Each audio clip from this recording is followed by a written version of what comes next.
It's either your season ends or you keep playing. Greatness from Gage! A no-hitter! We have a job to do. We want to win a national championship. Deep right center field, over and gone!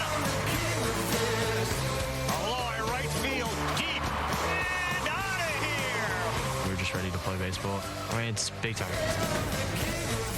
You go right at them and play the game of baseball like you know how to.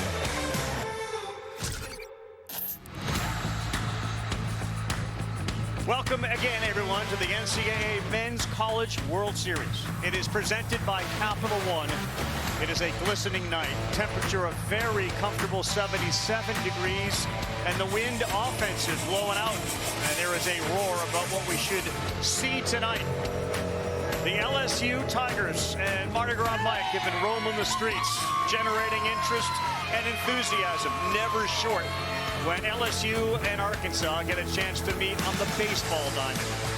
Now, the Tigers won it a few years ago, and they are one win away from getting back to the Men's College World Series finals. Arkansas has never won a title.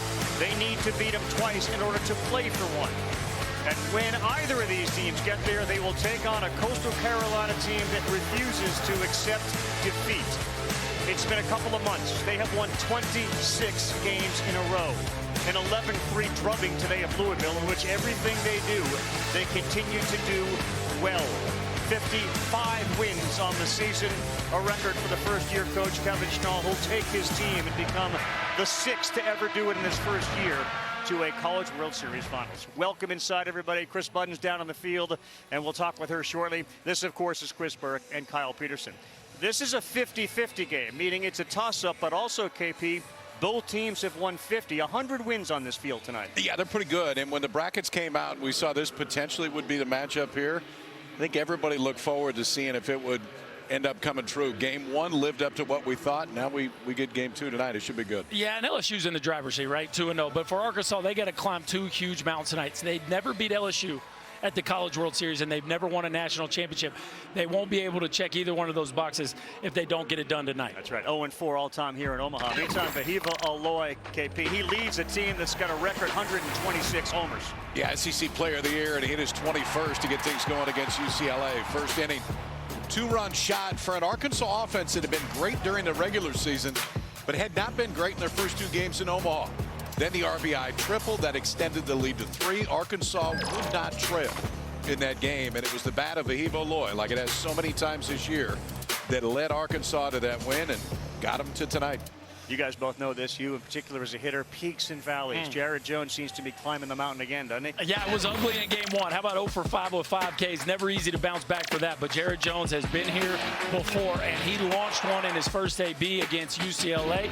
That got the party started. He would add another hit and another RBI, and this Tiger offense is a totally different animal when Bear Jones is swinging a hot bat. And you'll take a look at Jared Jones right there. In game one, 5 Ks, and he struck back in a big way in game two. There are no seats left here in this building. You settle in. You get a chance to watch the great rivalry of LSU and Arkansas when we come back with the first pitch.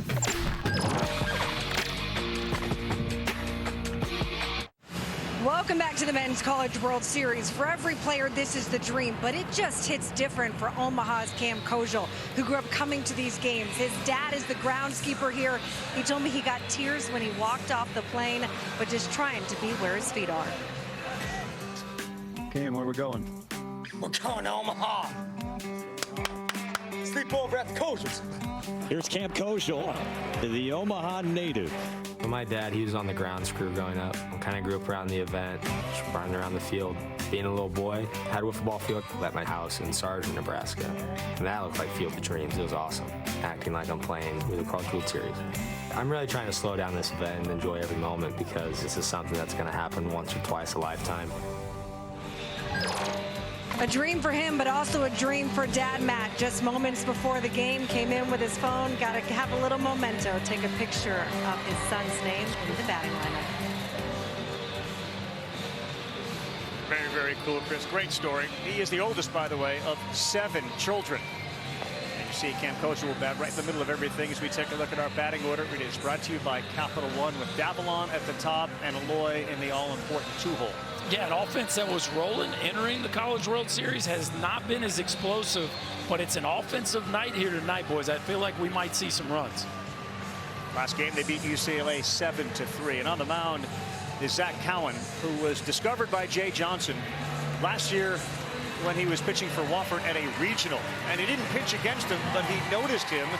And all of a sudden, he ends up on the team pitching in Omaha. That goes to the portal, and they say, what about being a Tiger? Well, this year, he's worked primarily out of the bullpen, and in fact, exclusively out of the bullpen until a start against Little Rock, which was not great. Last year made 17 starts at Wofford. This year just one. So you know he has the ability to go deep, but that one start against Little Rock, 1 1/3 inning, 4 earned runs. They're going to need more than that tonight. And immediately with the first batter, Davalon hitting from the left side. LSU's defense goes into the shift with Milam on the right side of second base. Underway. And a game that Arkansas has to win to stay alive. And the first pitch poured in at 92. Sophomore you saw from Montreal, Canada. Yes, this is a hockey kid that has fallen in love with the sport and dedicated himself to baseball with an open stance.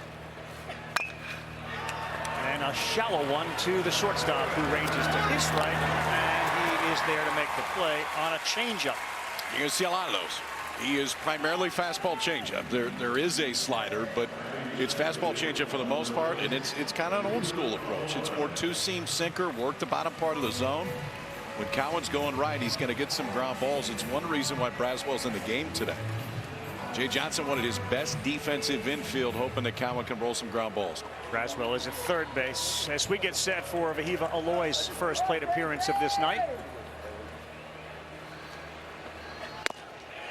That's the call. Strike one. Slider at 85. Aloy exploded yesterday. Last year, Christian Moore for Tennessee hit a rocket over the wall in center. Aloy basically did the same thing, just minus the height. It was a triple right off that center field wall.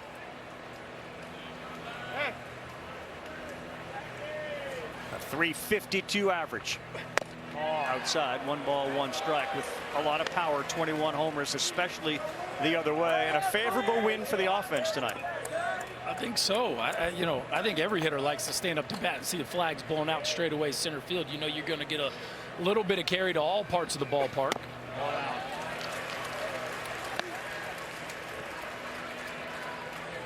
Vahiva bats second. He's got a brother, Kahio, who will bat a little further down in the order. Their first exposure to Omaha came when they were 12 and 13 years old, when their dad took a trip from Hawaii to come see it.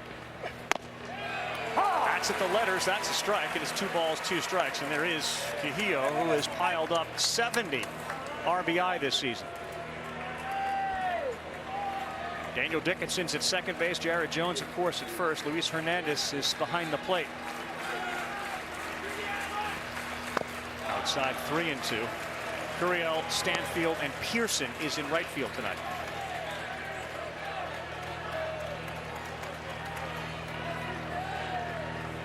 As a team, the Hogs hit .310 this year with those 126 homers. And a .968 OPS on a 3-2. That's going to be foul. Changeup. Yeah, sinker changeup combo looks to be moving the way he would like it to tonight, getting some uncomfortable swings, some miss hits, which is really Cowan's game. He's going to get a bunch of arm side run, ideally late sink on both of those, the 2-seamer and the changeup, but he did throw, or has thrown, 3 sliders in this at bat to Aloy. He'll only throw that slider to right-handed hitters.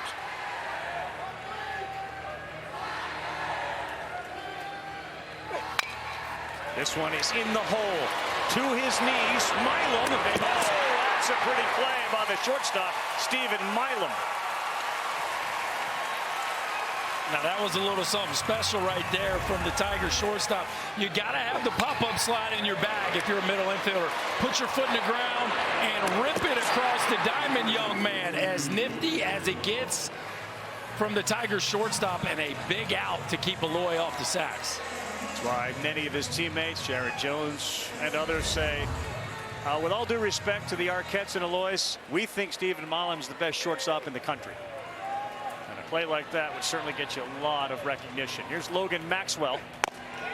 And he starts him off ahead with the strike. For Cowan on the mound, he said, I had no idea I'd end up here. It was kind of a full circle moment in a sense because we played him in a regional. It was kind of crazy how it all came together. Though he was looking to leave Wofford, he was phenomenal for them. With 124 strikeouts last year, went 10-2 with a 3.35 ERA. And there is the longtime leader who has taken his team here 10 times and looking for his first trophy. As respected as any coach in the country. Ball down. Missed away and down. It's a big theme here this week for the Hogs. Win one for the skipper. Yeah, sure. I mean, that is a big part of the kind of the cloud hanging over this team, that they want to do it so bad for their head coach.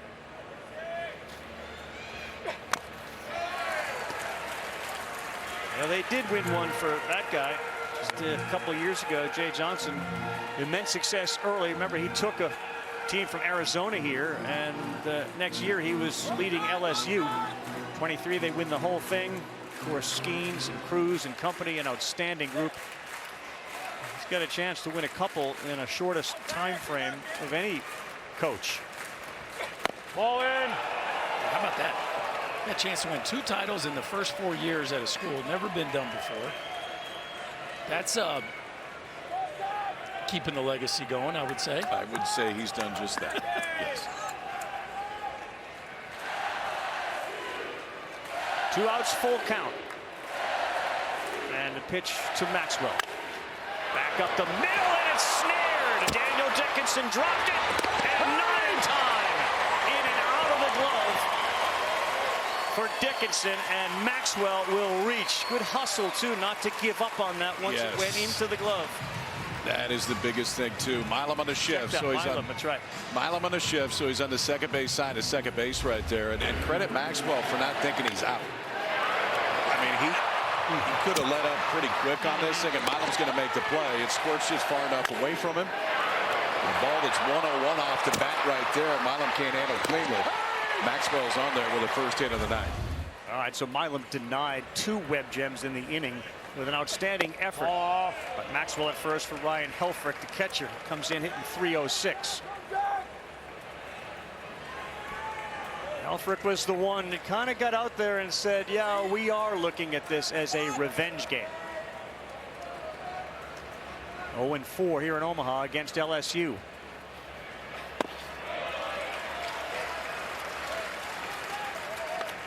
There's a lot of storylines behind that, right? These two Without programs, titans of the sport, old SEC West rivals, constantly playing at the top of the player acquisition game that exists now in college baseball. And the fact that the Hogs have never beat the Tigers does not sit well with these guys.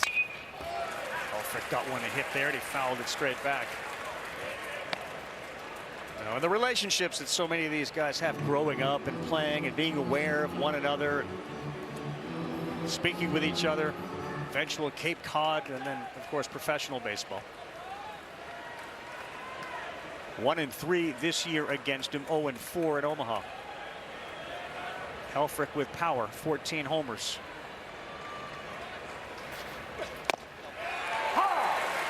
He hesitated and paid for it. It's in there for a strike. Doing a pretty good job of landing that off-speed, that changeup away from right-handers. Not easy to do. There's not a lot of people that can do that. Usually it's just an arm side pitch, and it's so important to Cowan's use that he uses it on that side of the plate to right-handers. That time stole a strike.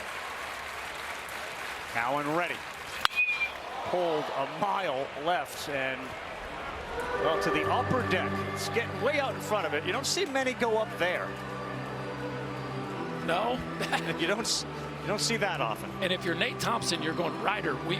We talked about this in the meeting. Like, you got to sit soft and use the backside of the field for the heater. And he hits a fastball sideways. You got to believe that's earned him something off speed here, don't you think, KP? I would think that's fair. Yes, if you're that early on a fastball, you got to prove to me that you're not going to swing through something off speed. 2-2 again to Ryder. Ball, 3 balls and 2 strikes. Elfrick's the catcher. He's been fearless since he was a little kid. He grew up a competitive dirt biker, and he was known as a daredevil back then. So an atmosphere like this, or a guy bearing down on you coming home, not going to be an issue. He oftentimes wouldn't wear a helmet, which obviously he's required to do now. 3-2, and it's going to be a tough hop, short hop, and Michael Braswell.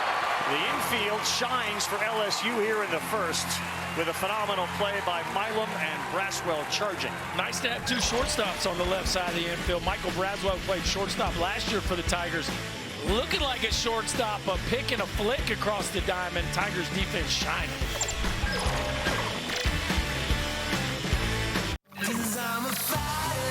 Not ready yet to say goodbye to the boys on the team and get to keep on playing. If we stay locked in, we can match up with anybody in the country.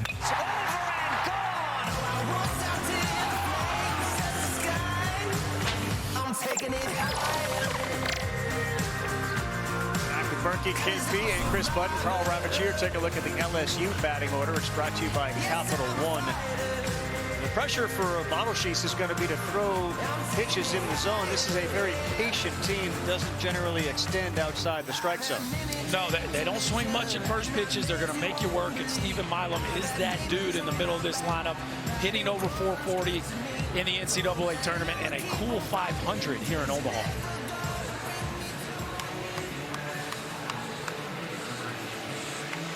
KP, Landon Bottleshe's pitched here in the Big Ten tournament last year against Nebraska, so he's familiar with the building as well. 5 innings, 8 Ks in that game against Nebraska, just 2 hits. Yeah, and was a starter for most of the year, and then really for the last month with move the bullpen. Hadn't pitched a lot. He's only pitched twice since May 11th, and both of those were out of the bullpen. You can see why he got moved to the bullpen. Upside's very good. I mean, for Bottleshe's, it's a fastball that's into the low 90s. Slider is extremely important, especially against the left-handers. When the ability to throw the fastball on both sides of the plate. I think that's one thing to watch tonight is, can he land it arm side? Can he land it glove side? Then that opens up more room for that slide. Leading off for LSU is Derek Curiel, 347. And the first pitch is in there for a strike. Rick, you get off it with stuff. Derek Curiel, how about Stephen Kwan? I like that comp. The bat to ball would suggest that. Off the glove of Robinette. Watch Curiel. He's going to take the turn, head to second, and he is in there. It wasn't the first pitch, it was the second one, and it seemed to catch Robinette, who helped preserve the no-hitter by making a very good play on a bad hop. Yeah, I thought he was going to make this play, but I tell you what, did Curiel grab a gear as soon as this ball tipped off the glove. The speed is one thing. The nerve is another. Like, this is a freshman on a big stage that is not afraid to make a mistake. Put the gas pedal down and finish it off. The Tigers with a leadoff runner in scoring position as that one just tips off Robinette's glove. Nathan Fry, who scored 4 runs against UCLA, looks at strike one, and just like that, some pressure here for Bottleshe's and Arkansas. That's on you, Iredale.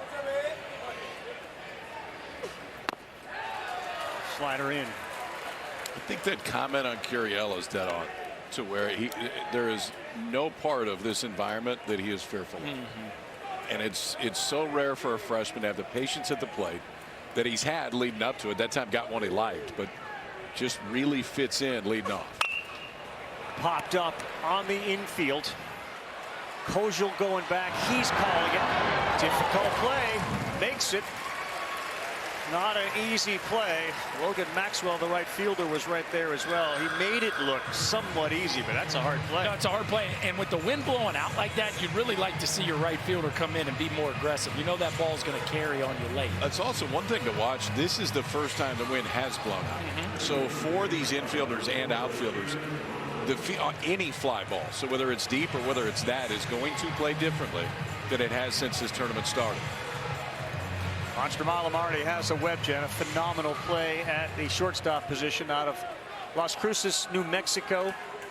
Connection between LSU and Albuquerque with Alex Bregman, not lost on Milam at all, one of his idols. So He bats with Curiel off second. She gets ahead. KP, if you know a team's not inclined to swing at the first pitch, are you more inclined to be more liberal in throwing it in the zone? I think you're more liberal throwing first pitch fastballs. Just trying to jump out and go 0-1, and it'll be interesting to see if that's what Arkansas does the first time through the lineup and force LSU to change. Because it's a great plan to be patient at the plate until they're throwing strike one every single time. And the minute they show that they're going to throw strike one every time, then you'll see offenses get more aggressive. Here is Steven. Father and son, same first name. Multiple hits in both games here, and he's got a hit in 5 of the 8 tournament games. Behind 0-2, and he drives this one to right. Wind is blowing out. It carries back towards the track, and it's caught there. Curiel will tag and head to third. Gave it a pretty good ride, and there is an aggressive wind blowing out to right tonight. Yeah, you don't say this a ton here at the Chuck, but it's a good night to hit it high. You catch one on the sweet spot in the air, it's got a real chance to get out of the ballpark tonight. Milam just missed that one. Tigers are going to send a few right-handers up here that have had some success. Milam and Hernandez both took vital sheets deep in their first meeting back in May. Which gets us to Luis, one of his 9 home runs. LSU trying to break through first. Another good job to get ahead. That's out with an 84-mile-an-hour breaking pitch. The Friday night starter at Ohio State. In 9 games, 1-0, 6.56 ERA.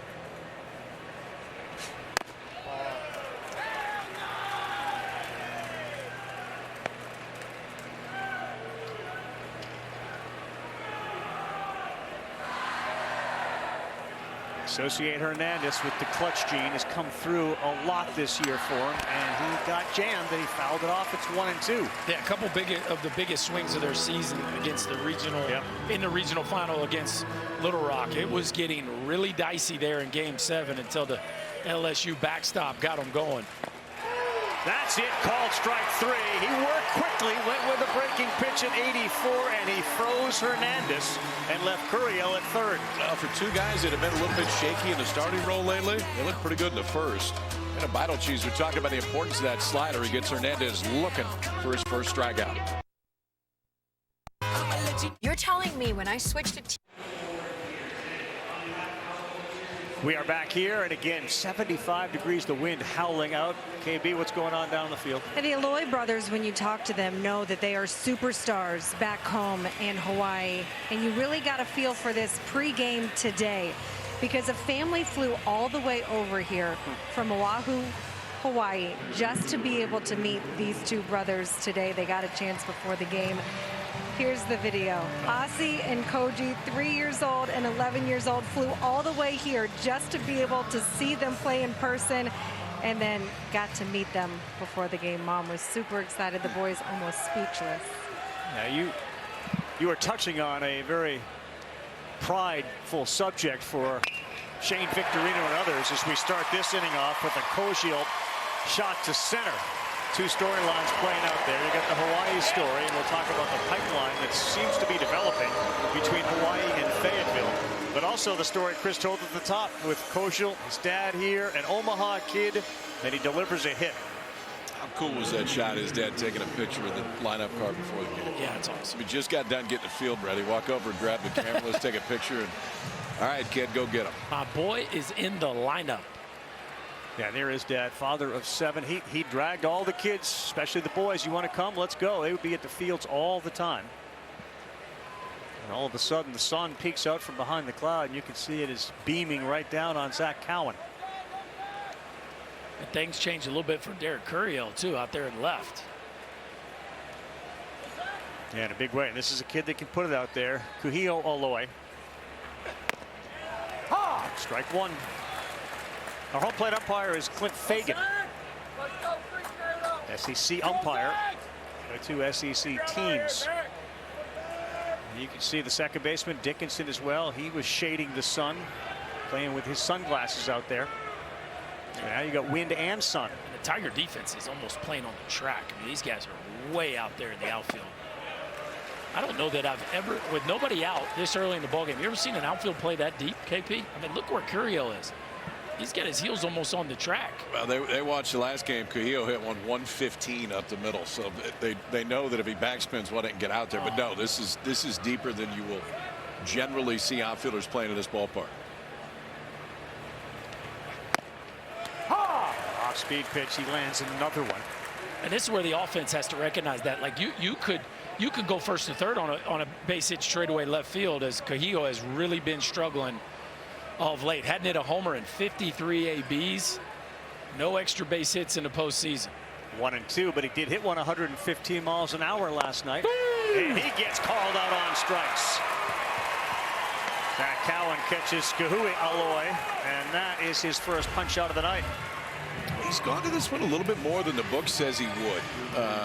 And that's not atypical when teams have seen each other so much. The book on Cowan is more fastball changeup. Has thrown more sliders today to right-handers. That time got Carrillo looking.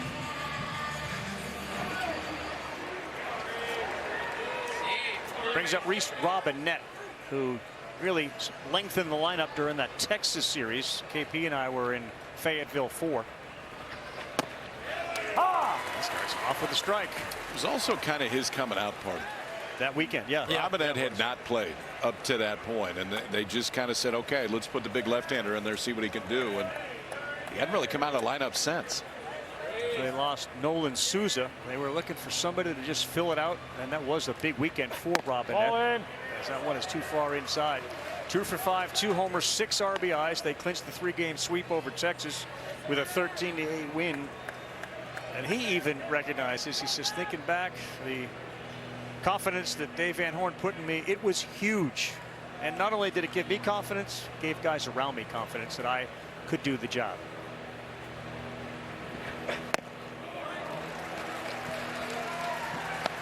Well, I think Robinette's the kind of guy that we're going to see a monster jump from year over year. I'd be shocked if he's not an impact player for them sitting in the middle of their order next year. There's a lot of hitter in there. The game power just hasn't quite shown up on a consistent basis, but he's shown flashes of it throughout the year. This is his 32nd game, and he fouls one off. Big Country's his nickname. He's the big guy. There have been some comparisons because Arkansas to Heston Kjerstad. Yeah, he favors him for sure. He also strides very close the way that Kjerstad did. You'll see when he gets that front foot down, he is about 6 inches closed off from where he starts to where he finishes. And because of that, he has a bunch of plate coverage, but it also can create some holes on the inner third of the plate. He's hit 8th. He's got a very good eye, too, and the way they look at it. If he can get on via the walk, they turn it over to Thomas, the 9-hole hitter, who they often look at as sort of a second leadoff guy. So if you get a guy on in front of Thomas, who's made great contact here the last couple of games, you're in good shape. But he's hitting 7. Iredale in the on-deck circle. He's gone chasing up and away. Back-to-back strikeouts for Cowan. Out for Cowan, where the book with the fastball is to work down for the most part. That one looked intentional. Like he was trying to take and give this one more ride and run, and you can see it stay right there. Almost 20 inches of horizontal movement right there. Wow. So the entire width of the plate plus, and it just kept going away from Robinette's bat. And here comes Brent Iredale out of Australia. So you got a Canadian and an Australian. For people at home, and you say 20 inches of run, is that from point of release? What does that mean? Yeah, it's from where it starts to where it ends up. So, and the plate is 17 inches wide ultimately. So if you're 20 inches, and and it ended up a good 6-8 inches off the plate. So that's generally where it's going to run, much more arm side and just take off. So if Cowan shows the ability to do that intentionally, it has to be intentional. But to take it and throw that one that has a little bit of ride but a ton of run up, and then the ability to sink the fastball, you really have two very distinctly different fastball shapes. You're going to see it more to left-handers. See the shadows that have formed here. It's 6:34 local time in Omaha. Diving back into first is Kojal. Yeah, that's what the hitter's dealing with there. The arm of the pitcher is in the the sun, and the home plate is in the shade, and so it can be very difficult to pick up the seams on the baseball. So Iredale, who's at the plate in 2016 when Coastal was winning the College World Series, he was in the middle of a summer of travel baseball from Sydney, which culminated with an appearance in Williamsport. His Little League team made it to the Little League World Series, and he had a home run in that series. So he's got Little League World Series checked. Yeah. College World Series checked. Good day to check that box. You only get a few of these days here at Charles Schwab Field. You got to take advantage of them. It's probably a much smaller number than those that have played in both, to hit homers in both.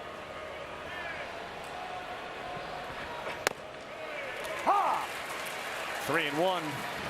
KP, you might have had a front row seat for this. I think I was probably doing this with Flem. Backside. Okay. Lock into Use that back too. end. Yeah. Keep it fair. And a no doubter on the international field. This one is to center, coming in now. Frozen there is Stanfield, and a can of corn for him. After the leadoff single, strikeout, and a center field flyout for Iredale. Cowan looks good so far. The NCAA Men's College World Series is presented by Capital One. What's in your wallet? And in part by Comcast Business, powering possibilities. Memories of Skeens and Louder, and how good it has been and how good it will be.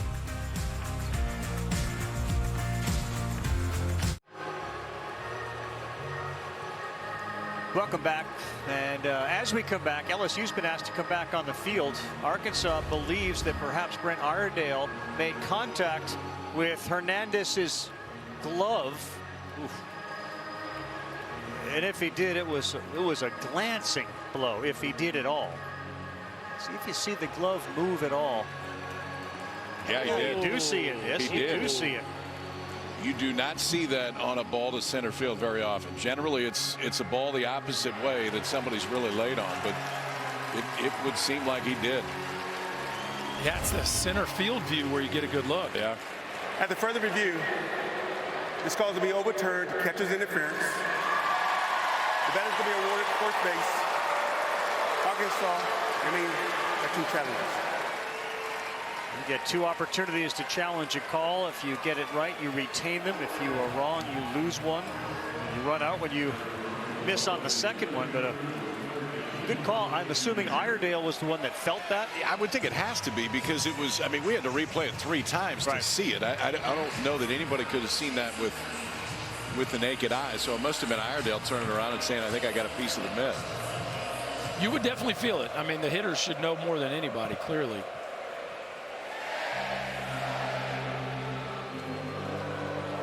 Well, now JTJ comes up to bat.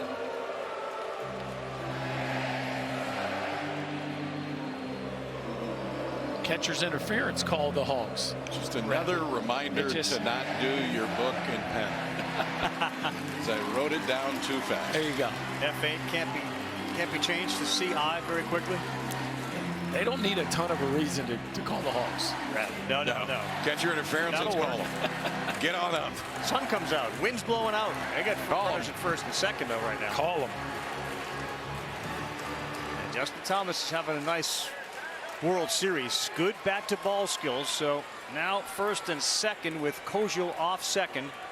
And Iredale at first. A good meeting there to calm down Cowan, who thought he was out of the inning.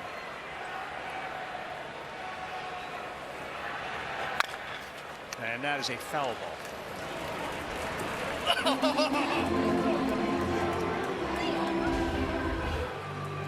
Let's see here. Who's calling? Oh, Nate Thompson. Looks like Nate Thompson was on it first.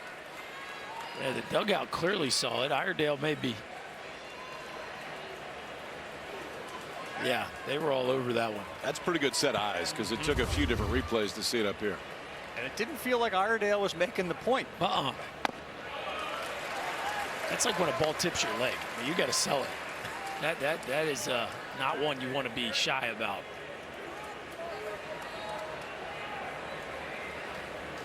They got right underneath the 10-second limit in order to make a challenge. And they started yelling around 8. That one is down and falling behind Justin Thomas Jr.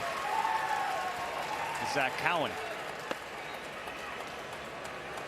Saw this in the Murray State Super, right, where they dogpiled. They thought the game was over. Everybody, hold on, not yet. We got to get back on the field. We got to get that out again on a play at second base that was overturned.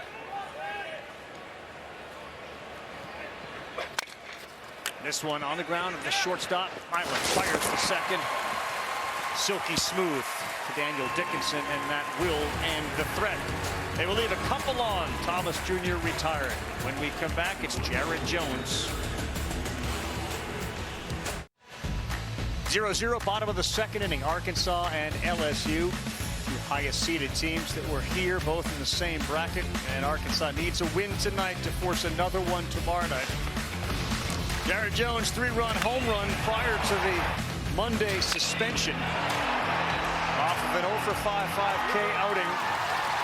It just crawled over the wall. There was a lot of work done, though, on the off day that led to the smile and the return of the power. Yeah, him and Jay Johnson spent a lot of time talking about the bat path, working on the bat path. Jones gets that barrel behind him, and the bat can really work low to high. And they are working on trying to be a little more efficient to the zone, making sure the barrel's under control. And when he's at his best, he can catch a ball deep and launch it the way he did the other night. Strike one. Good one from Bauschi's off speed. And a walk-off home run against Tennessee earlier this season. Ranks third in program history. Eddie Furness will not be caught with 80 homers. Cressy sits there with 78. But 6'4", 280-pound Jared Jones has made an indelible impression on Tiger Nation.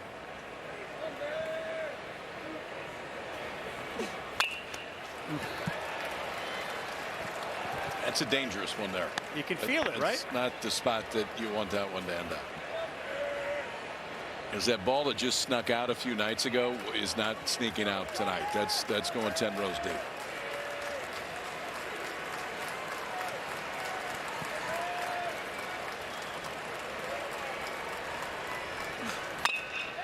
And he reaches out. That's over the head of Valois, and Jones does a good job of waiting on it. 86 mile an hour, and he sends it in the left. The second hit of the night for the Tigers. Known for his power. This is an old school hitter move. Stay down on the changeup. Watch his chest get closer to the ball. And that back knee bends, the chest compresses, and that gives you extra length. The top hand releases, and instead of a rollover to shorter third, that ends up a line drive into left field. A really good look at a hitter making an adjustment on an off-speed pitch. The senior left-handed hitting right fielder Pearson squares to bunt. That one nearly went to the backstop. What a good job by Helfrich to get up and get it.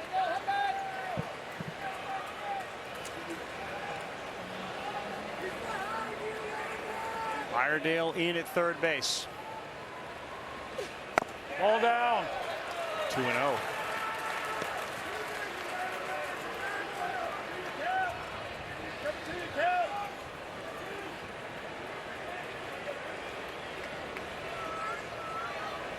A homer and 5 RBI in the tournament. That's off, and he's fallen behind. 3 balls and no strikes.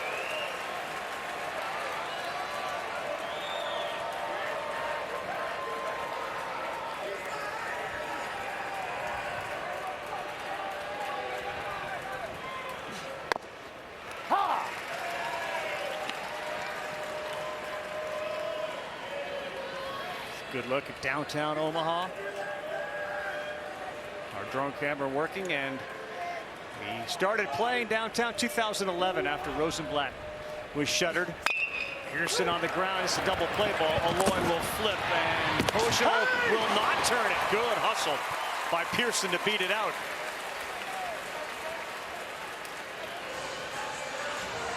Thought maybe Vahiva could have come and gotten this one on the hop before. It looked like he got, watch him start to charge and then stay. And maybe taking that extra bit of time allows Pearson to beat it out. Thought maybe he could have charged another step. Kojal does a nice job of turning that one quickly, but Tiger outfielder beats it out, stays out of the double play. Turned it quickly, but Vahiva's arm is better. If he can take that himself, there's a better chance they're going to turn. There's Stanfield, one of 4 transfers in the starting lineup for LSU most of the season, as he looks at one that bounces up there. Jay Johnson says, you know, guys like Stanfield, Hernandez, when we go in, we really got to make sure that we hit in the portal, and they have been critically important. 1 ball, 1 strike. And Stanfield's a guy they rave about too. Yep. I mean, the offensive numbers from a power standpoint aren't necessarily there, but it's a really good center field. It's a really good leadership quality. It's fit perfectly and shouldn't be lost in this lineup. Well, check swing. Bottleshees is going to let the catcher come out and get it. And yeah, boy, Helfrich fired one there.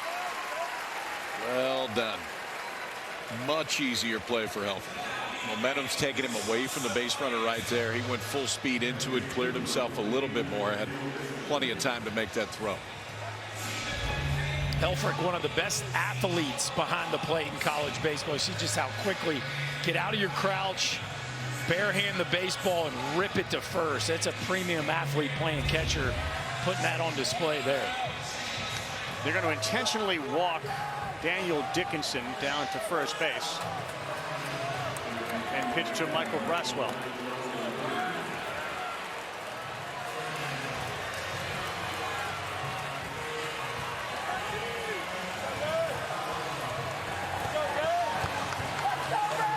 Well, I get it. Braswell just 1 for 18 in the NCAA tournament, 0 for 6 with 4 strikeouts here in Omaha. Ball down. 193 batting average on the season.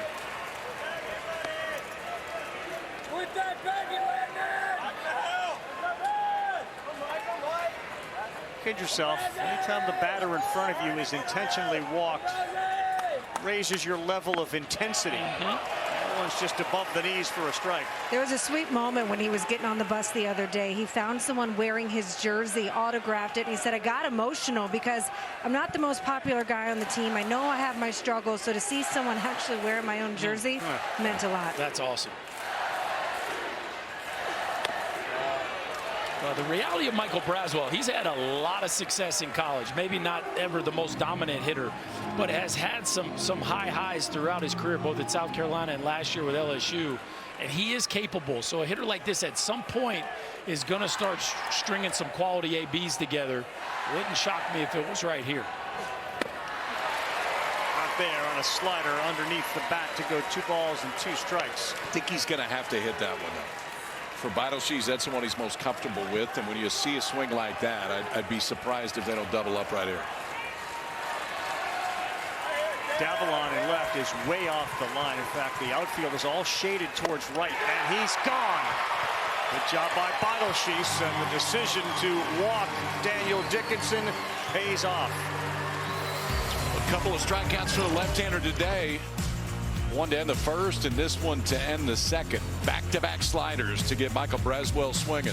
2 scoreless on a perfect night in Omaha, Nebraska. When we come back, head man for the LSU Tigers, Chris, will talk with Jay Johnson. Welcome back to the Men's NCAA College World Series presented by Capital One. Joined with Jay Johnson. What have you thought about the stuff from Cowan so far today? I think he's done a great job. I think he's mixing well. He's pitching to both sides of the plate, staying down in the zone, and getting him to swing the way we want him to. You have 2 aces that get the majority of the attention, but what has he provided you guys this season? Yeah, he's been amazing. First team All-SEC reliever. That's hard to do in a league with 16 great teams, and been very consistent. He's pitched his best when we've needed him the most at the end of games. Wind's playing a bit differently today. When it blows out, how differently does it play at the plate and then for you guys defensively? Well, you got to be more locked in on getting your pitch, because if you do a good job of getting your pitch, you can use it to your advantage. If you swing at what Beetleshoes wants you to swing at, it doesn't work for you as well. Appreciate it. Thank you. Thank you. Guys. KB, thank you very much. Jay Johnson has continued the legacy that has long been LSU baseball. Alex Bach, Bob Walker, 2 phenomenal college baseball stadiums. like this one here for the College World Series. They love home field, and their crowds are all gathering here in Omaha to watch this one and perhaps another one tomorrow night if Arkansas is able to win. Here's Davalon, who was sitting at home during that COVID shutdown and realized, I'm probably not going to get recognized here in Canada. So he was contacted by a guy named Brian Martinez, who was a former baseball player who's got an academy in Florida. Said, I like what I see. You want to possibly come down here and play. And that's what led the family to go and he to go. He eventually played at Florida Gulf Coast University. Ball in. That's inside where he hit .290 with 17 doubles and 10 homers. Oh, I see him. We got the Canadian flag flying. Good seats tonight. Fantastic story of just going after something, right? Like, I mean, the commitment to chasing a dream. 2-1 on a line. That one is caught by Jared Jones. Big fella out there. Caught in between. Do I jump for this or do I not have to? It's kind of off the end of the bat, and he's there to make the play. This is a shift and a half right here, KP. I mean, Bear Jones, I think this ball ends up foul. He's playing no doubles and nobody out right now. I mean, he's 3 feet off the line. Is this ball's going to go foul? Yeah, look at that. Still though, 2 feet in. Did you see? Same. He did it again. Watch this. Watch this. Yep, that's a catch. Yeah, Jamar Chase. Yeah. We're playing NFL rules here. Get them both down. He's made 2 catches just like that. He's got 2 touchdowns.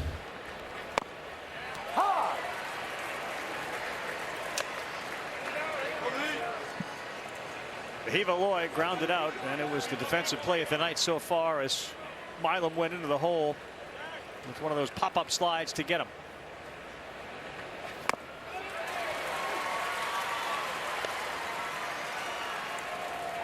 I got to believe, given the fact that these aces and these teams have lots, both of these coaches got to be pleased with the way they're starting pitching.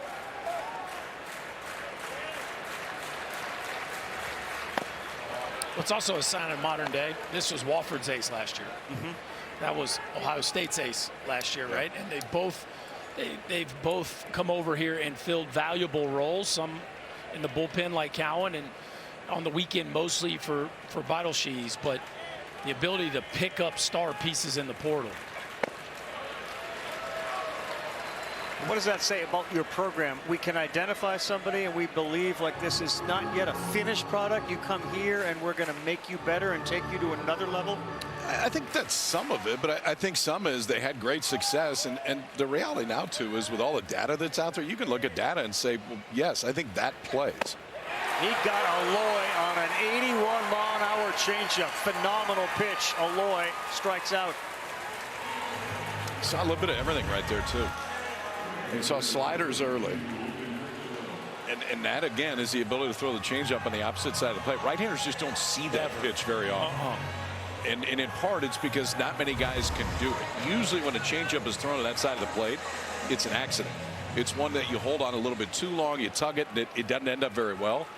Cowan can still get all the way over the top of that changeup on the glove side, and he got Aloy to swing right over the top. And a good start against Logan Maxwell. 75% strikes on his changeups. I mean, usually a righty starts a changeup to his glove side. That thing's fading right back to the middle of the plate and getting hammered. But for whatever reason, that changeup is holding its plane. He gets over it. And and just dying on the outside corner.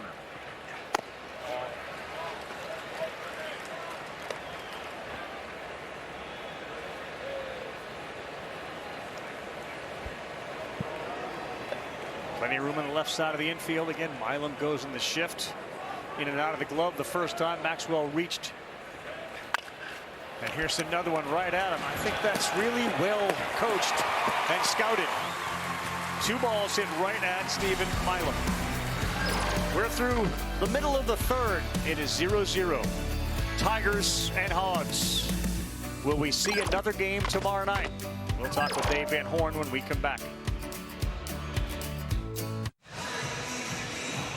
Welcome back to the Men's College World Series. Joined with Dave Van Horn. What have you thought of Battle Sheet stuff so far on the mound? It's been pretty good. You know, he made one mistake, and other than that, I think he's been outstanding. You know, a tough hop at first. It led off with the double, and then the second inning, hitter went down and got a pitch, got a single, and then he worked out of a jam. So far, so good. What's been the challenge so far in getting to Cowan?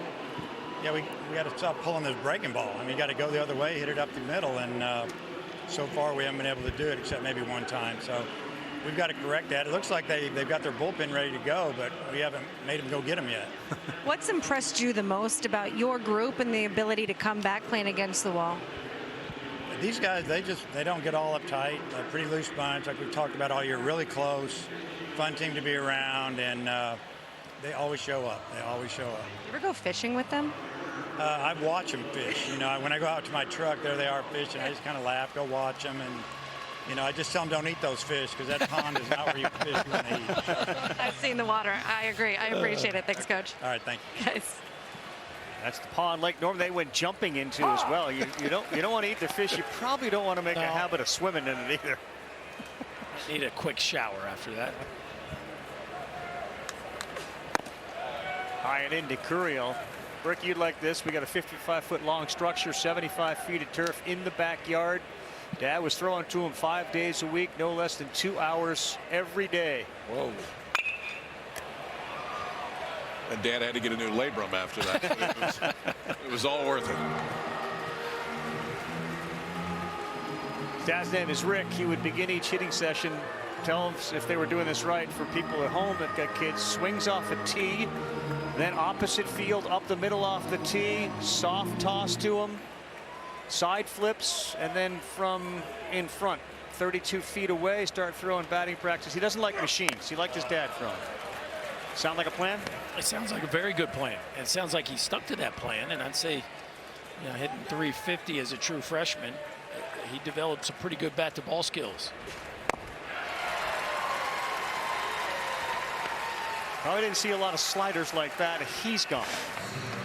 I'll tell you what, we talked earlier about the ability to control a fastball both sides of the plate. So this is Atlanta Battle Shoes so far. Fastball arm side, fastball glove side, then it sets up that breaking ball and gets more reactions like this. Went back-to-back to get the strikeout to end the last inning. Then this time, probably as good a one as he's thrown tonight to strike out Curiel.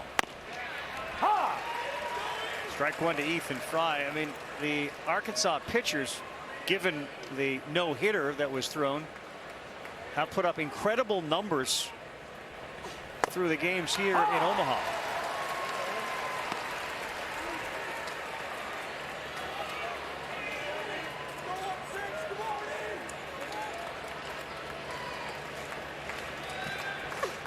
Oh no. You think 5 runs and 12 hits is pretty good in 3 games? 3 games. All the strikeouts, 19 of them, of course, coming from Gage Wood. How about Root coming back? Pitching his butt off. Fry's gone. 4 strikeouts in the game for Landon Bitleshees. When he's right, that's what he's going to lean on. He's going to lean on that slider, and now 3 straight strikeouts, and all 3 have been on that pitch and in locations exactly where he wanted to throw them. Tried to expand the zone 0-2, threw it down in the dirt. Helfrich blocked it up, didn't get the swing, and then that time finished off Fry. 2 quick outs, and look at him out there on the mound. He's already ready to throw before Milam engages.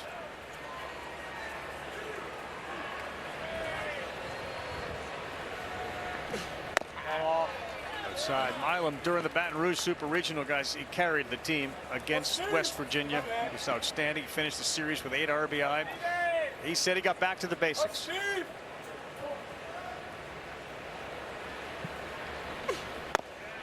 Milam's a pretty interesting prospect in the fact he's a switch hitter.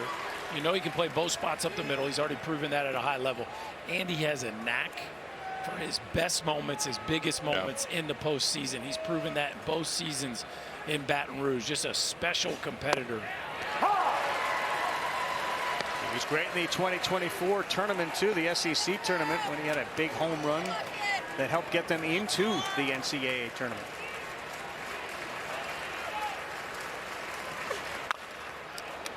I think one of the things professional baseball has recognized the last 10, 15 years is really the stage that college baseball has risen to and how easily that can transfer to the major league level, especially for these players that are used to big environments, used to performing with a bunch of pressure, because that's what it is, especially for the spotlight franchises in Major League Baseball. Yep.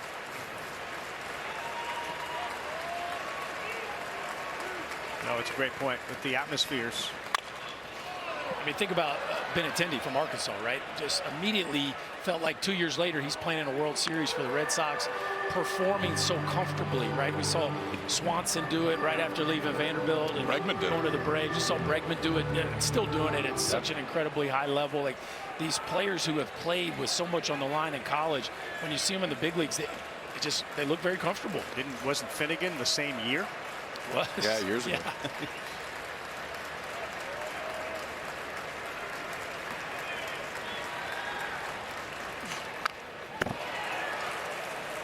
Omaha in June, and then Kansas City, right, in October. Milam has spoiled all 3 of them here with 2 strikes. Hooked a slider in the dugout, fouled a fastball off, and that time fouled a changeup back. So back to the slider now? I would think so, because it's his best. I mean, at this point, if he's fouled all of them off, you're still going with the one that you're most comfortable throwing. He chased that one. It gets away. Ryder Helfrich will fire down the first. How about 4 strikeouts in a row and 3 in the inning to get Milam? He's leaning into this slider right now, Brookie. Yeah, he's got the good one going tonight, pitching with a whole bunch of confidence. You can tell Milam didn't see that one at all. We got ourselves a pitcher's duel here tonight, folks. Coastal Carolina, the hottest team in the country.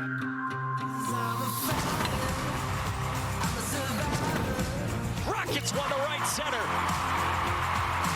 The teal is for real. I don't know if they know how to lose right now. And they tell you they've been for real for a long time.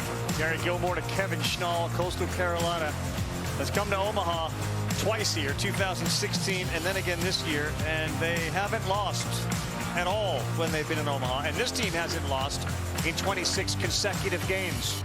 They'll have their pitching lined up as they get set for game 1 on Saturday. So they get some time to refresh, recover, and maybe they'd want to get right back on the field, though, the way things have gone. Ryder Helfrich gets into one to center field. It's over the wall and a home run as Ryder rides one out. Dead Central takes advantage of the wind, and for the 15th time, he leaves the building and gives the Hogs a 1-0 lead.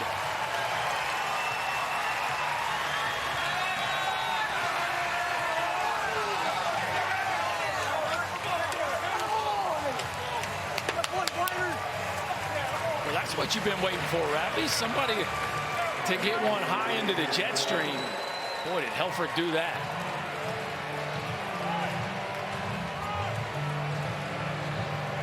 First punch thrown by the cleanup hitter for Arkansas, the catcher Ryder Helfrich. Next up, Cam Kojal already has a single in the game. Great effort by Stanfield, but that was one of those that certainly benefited by the temperature and the wind and Helfrich's strength.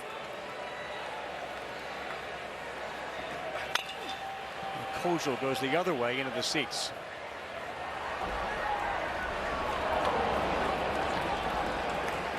So it's there for the taking tonight. If you can elevate really anywhere in the ballpark, that thing was smashed to center.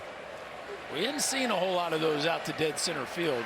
None in this tournament, but just in general. Cam Kojal's dad, grounds crew member here, watching as his son fouls one off at the plate.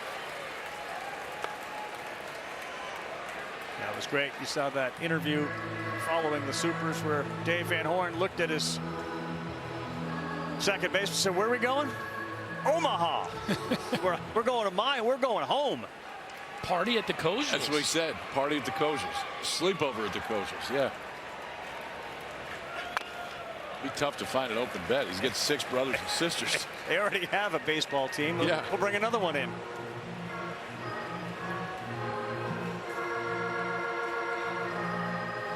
Cam's mom talks just irreverently about Dad and his relationship with Cam and all of the children and the role that baseball has played in their lives. Ball. That's out 1-2.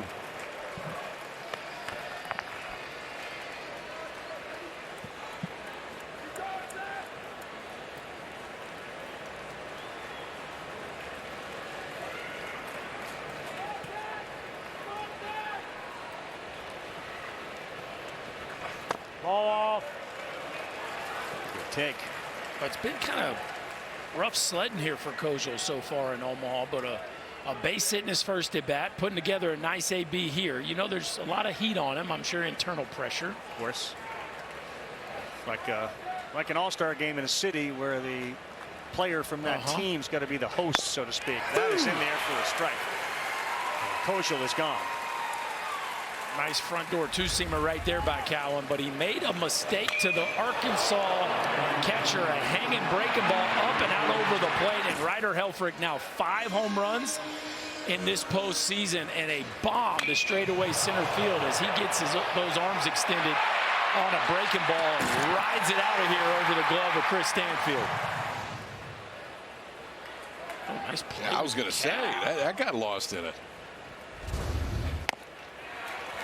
Loy swinging for the downs. Didn't look like he kept his eyes on that baseball. And it is 0-1 to Quijillo. 70 runs batted in on the season as you take a look at the home run hitter, Ryan Helfrich. He'll get his gear on as that one is in there for a strike. And yeah, LSU's got some arms up now, and you got to believe too on the other side. These bullpens, especially Arkansas, when you throw a no-hitter, there are guys, really good guys, who haven't pitched here. Plenty of options.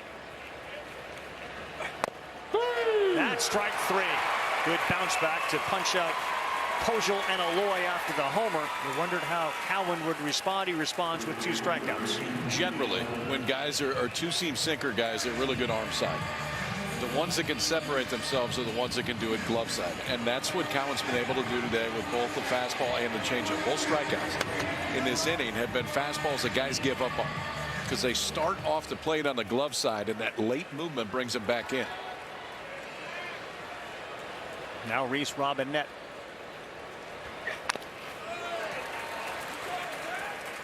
Yeah, that glove side two-seamer from a right-hander, that's the vintage Maddox backdoor sinker or front hip sinker that he would get lefties on. You start getting that one working, and you are a handful for a lineup.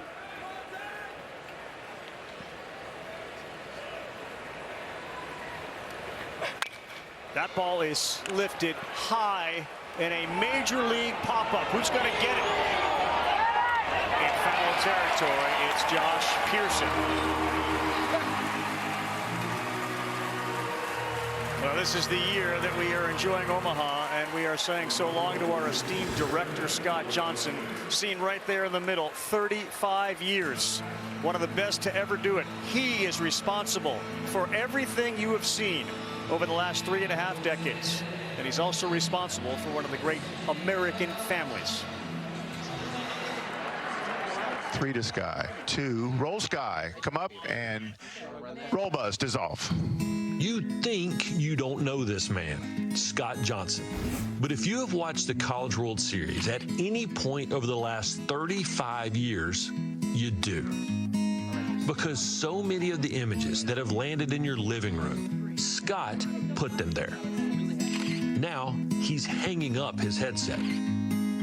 Dad, you're a legend, both on the air and at home. Thanks for always being a father first, Dad. To say my dad has been a great father and role model to me would be a drastic understatement. It makes me so proud to know he is so highly regarded and has had such an influence on others. His impact on this event and on all of us, that will be hanging around as long as they play ball in Omaha. Animate font 1.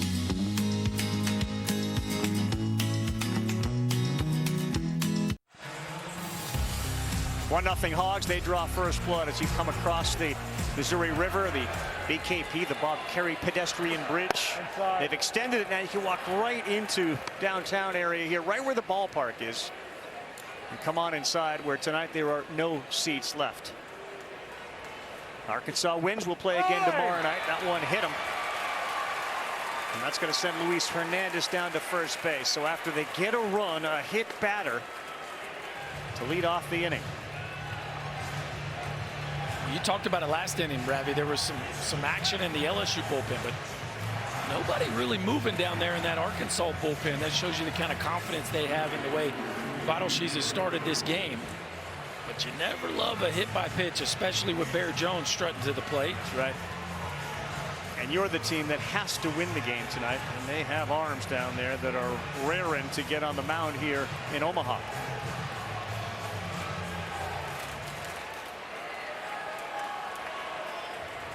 Remember, Jones reached out and hit a single into left field. His first time up. That one nearly sailed to the backstop. We talked about the athleticism of Helfrich. That's a heck of a play right there. That ball was destined for the backstop.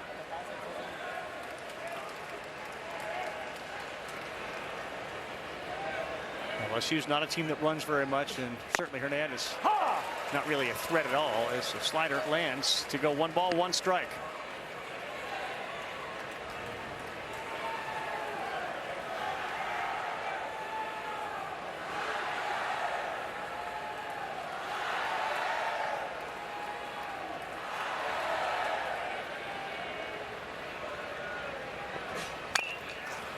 Fouled at the plate.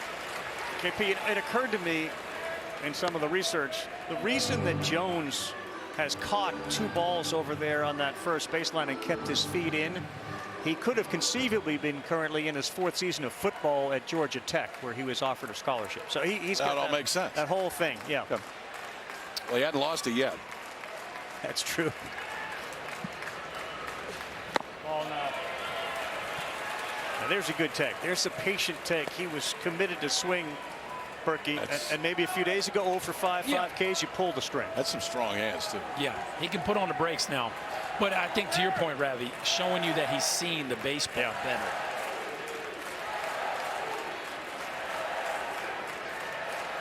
Two and two to a dangerous hitter. Swing and a miss. He got him at 94 and up. So, KP, we talked about Jared Jones and the bat path being kind of low to high. If you're going to get him, you're going to get him up in the zone. You see that barrel below and a little bit of tardiness there after taking that breaking ball. They saw what we saw.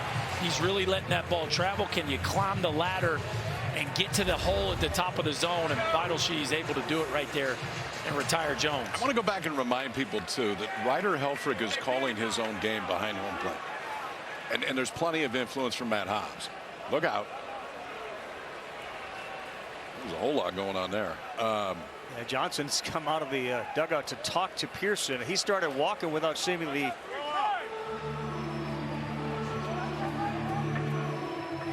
letting anyone know, and they're pointing to his pitcher saying, wait, we were ready to start pitching. No, it started pitching. He almost ended pitching. Watch this. He didn't see him. This could have got bad. Yeah. Yeah. Look at Helfrich. Helfrich knew that right away. He knew right away, if that pitch is coming, I better catch it because you're going to get domed. Yeah. And the instinct to get up there and protect Pearson in case that ball got thrown, that was really late. I just think it cannot be overstated how complete a player Helfrich is. And the ability to see that, to know that is the time to climb the ladder with a fastball against a guy that's a place you can get him if you execute.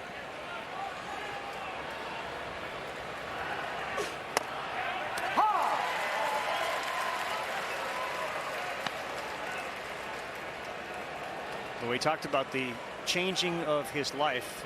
Gage Wood, we interviewed him during the game. He said, so what's been the biggest impact? He said, well, my life has changed. And this is a young kid who just threw a no-hitter. He's not yet really fully aware of how his life has changed or will change. But the other part of that is that Ryan Helfrich called the best pitching performance in the history of the College World Series. Yeah, and he kept calling fastball middle. that was the call. Let's not minimize it. Fastball middle. He could have had one button that night and it would have worked. 97 up a little bit. Good take.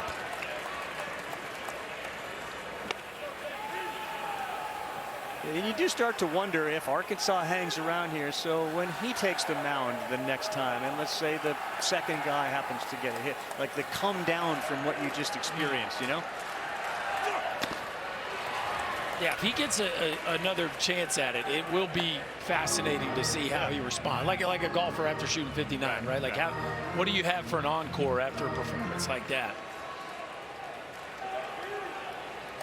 A young man who looked like he was just sort of taking it all in, and this is an experience unlike any other for Gage Wood.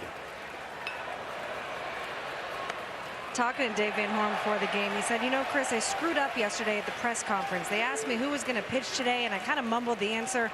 I really should have just said Gage Wood, got up and walked off. That would have been great.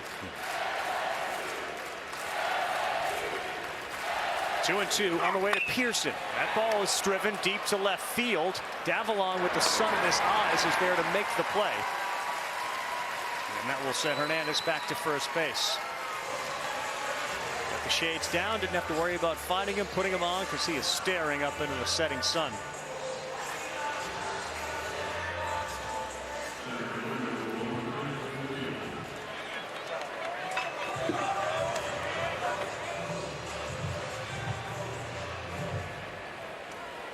Here in the fourth, Arkansas needing a win tonight. It's got a 1-0 lead. And Chris Stanfield fouls that off.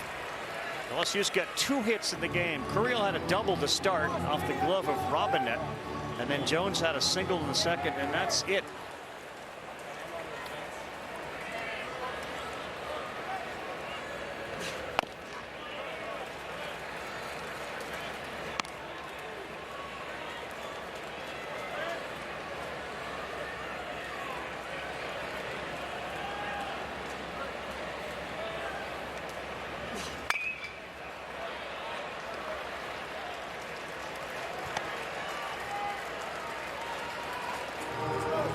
Everybody was looking at the field this year compared to last year, where you had just 2 conferences represented, and the narrative around some were, is this a down year for the SEC, only getting a couple teams here? And here they are in this situation where one is guaranteed to get into a final and try to win the conference and other championship.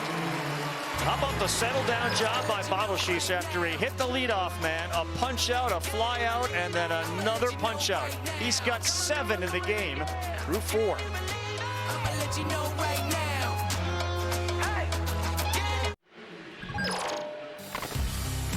Well, here we are with LSU and Arkansas. The Tigers of LSU a win away from getting back to a final and try to win another championship like they did just a couple of years ago. Arkansas backs against the wall. Couple of starters who are generally Sunday starters, not aces, pitching like aces tonight. The only run we have on the board, a Helfrich home run. It is 1-0 in favor of the Hogs. And both Zach Cowan and Landon Bottleshees have been phenomenal in keeping these offenses in check on a night in which you'd figure the balls be jumping and you're going to see some runs, but so far just 1. We head to the 5th. Brent Iredale leads things off, swings at the first one, and on a couple of hops, Milam throws him out. All right, we're talking about Cowan, the ability to throw to that glove side. Watch where he starts on the rubber. It's all the way on the first base side. And so for the right-hander, it's a lot easier to get over that pitch if you're throwing to the glove side. You don't have to throw across your body. And that's why he gets that finish. He gets that late sink on the changeup that is intentionally thrown there to the right-handers. He's trying to throw it there. He's executed it very well so far tonight. And he stays there with lefties, so it comes in on lefties? Yeah, I mean, he's there the whole time. And then the angle is a little bit tougher on the lefties because everything is moving away if he's starting at arm side.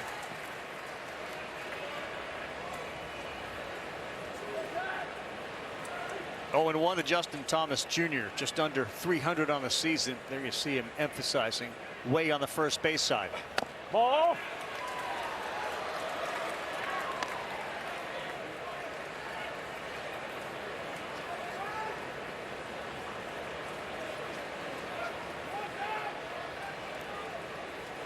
That's a pretty impressive number right there. 16 first pitch strikes. And living away again to the righty to land it. 1 ball, 2 strikes to Thomas Jr., who grounded out to short his first time up. It needs to be, we need to be reminded, the last time he started a game, it was 1 1/3. Yeah. 3 hits, 5 runs against Little Rock. Yep. This one beaten into the ground, ranging to his left. Dickinson, nice play to get Justin Thomas Jr. 2 ground ball outs. I mean, you would not know that by watching him out there execute. And by the way, the start before that was 1 2/3 against South Carolina, where he gave up 4 hits and 3 earned. So you're looking at 3 innings in his last 2 starts, and here he is in the 5th. On cruise control. Now, obviously the homer to Helfrich, but man, just complete command of the changeup and the 2-seamer. Back to the top, Charles Davalon 0 for 2. So there it is, that changeup that ends up right on the inside corner to the lefties. And Aloy, who is on deck, the big hitter, chased one as a righty outside.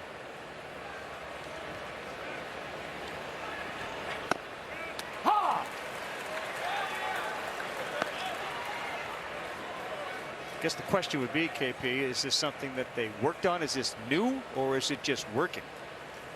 Well, I mean, the changeup has been a big part of his arsenal, but the ability to throw it to that side is just very, very rare. Inside. My, that missed, but that's exactly where he wanted to throw it.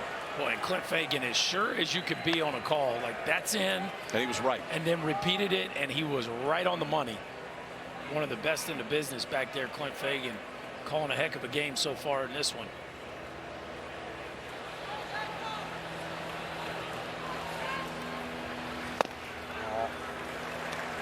There you go.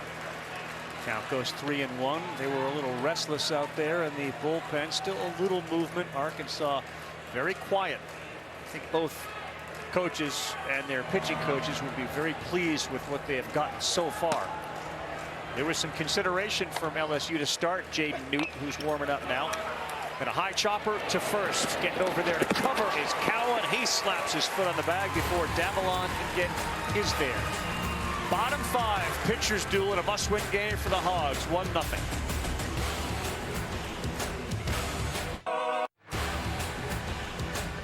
It is a 4-inning, 2-hit, no-run performance for Landon Beidelshees, who's been phenomenal. And those 7 Ks right there matches a career high.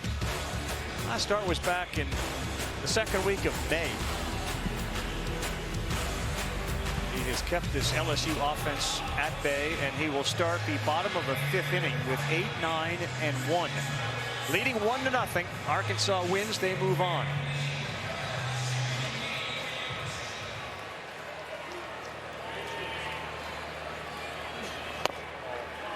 Inside of Dickinson, both pitchers have done what pitching coaches preach.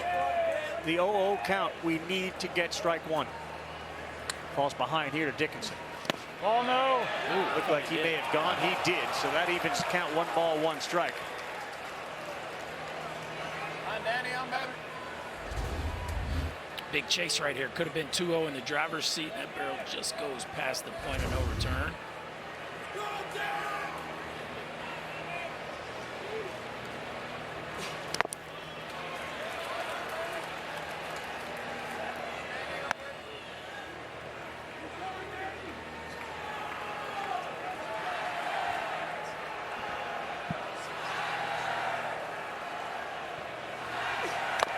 2-1, good slider at 91, still has his command and his velocity. Tell Ben to put his shoes down so the people in the back can see. Ben, put those feet down, bro.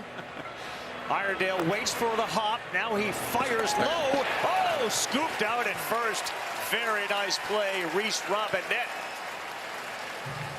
Always big when you can save an error, but especially a leadoff hitter at KP. This was not an easy pick by the Arkansas first baseman. Iredale gets stuck on his back foot, knows he has to get rid of it quickly. And how about your buddy picking you up? The rangy first baseman, Reese Robinette, digging it out and keeping a leadoff base runner off. You might end up at second base with as much foul ground as there is here. For sure. Strike 1 to Braswell. Beidelshees came in with a 4.92 ERA. And again, that first start since May 11th. Good slider. That was against the Tigers. He pitched into the third inning, gave up 3 runs on 4 hits in 2 innings. The whole message from Van Horn about who's going to start today, we'll piece it together, see how it goes. They're getting a very big piece right now from Landon Idleshees as he picks up his 8th strikeout. A career high for him. But we are getting right down to it. We got Coastal Carolina on one side, and we'll find out who fills out the championship finals. They will begin on Saturday. You want more information on the finals and all things related to the College World Series, go to ncaa.com, the official online home for all 90 NCAA championships. I got to believe the Chanticleers are rooting for the Hogs tonight. What do you think? Oh yeah, they want to see both these bullpens get beat up before they get into the finals. Seeing something today watching Coastal. I'm just trying to compare. Okay, who are they similar to? It reminds me of Augie's teams. Yes. The teams that just do everything well. They do that. You're 100% right. They defend. They force you to defend. They climb on top of the plate. They throw a ton of strikes. They can really pitch. They may not lead the country in home runs, but if you go look at Augie's teams, they didn't either. Yeah, it was the same thing. Oh no, did he? They'll check. No swing as half the Arkansas Razorback defensive players were coming off. What's interesting is it's not really their identity. Gary Gilmore's team's always great. They bang. Yeah. And I think Kevin Schnall wants to do the same thing. It's just this year's roster didn't quite have that. And they figured out a different way to win, which is a sign of a great coaching staff. But man, can they pitch and defend. And they never looked hurried. You know, there are balls that are going to be close plays at first base on the infield, running down deep flies in center. Called strike 3. Landon Idleshees have a night here in Omaha. A season high 9 strikeouts. He's throwing it, and the dude behind the plate is helping him out. You go out and get your guy to bump some strikes, man, and that's what Helfrich's done the entire night. Career high in strikeouts for Idleshees. Hogs lead at 1-0.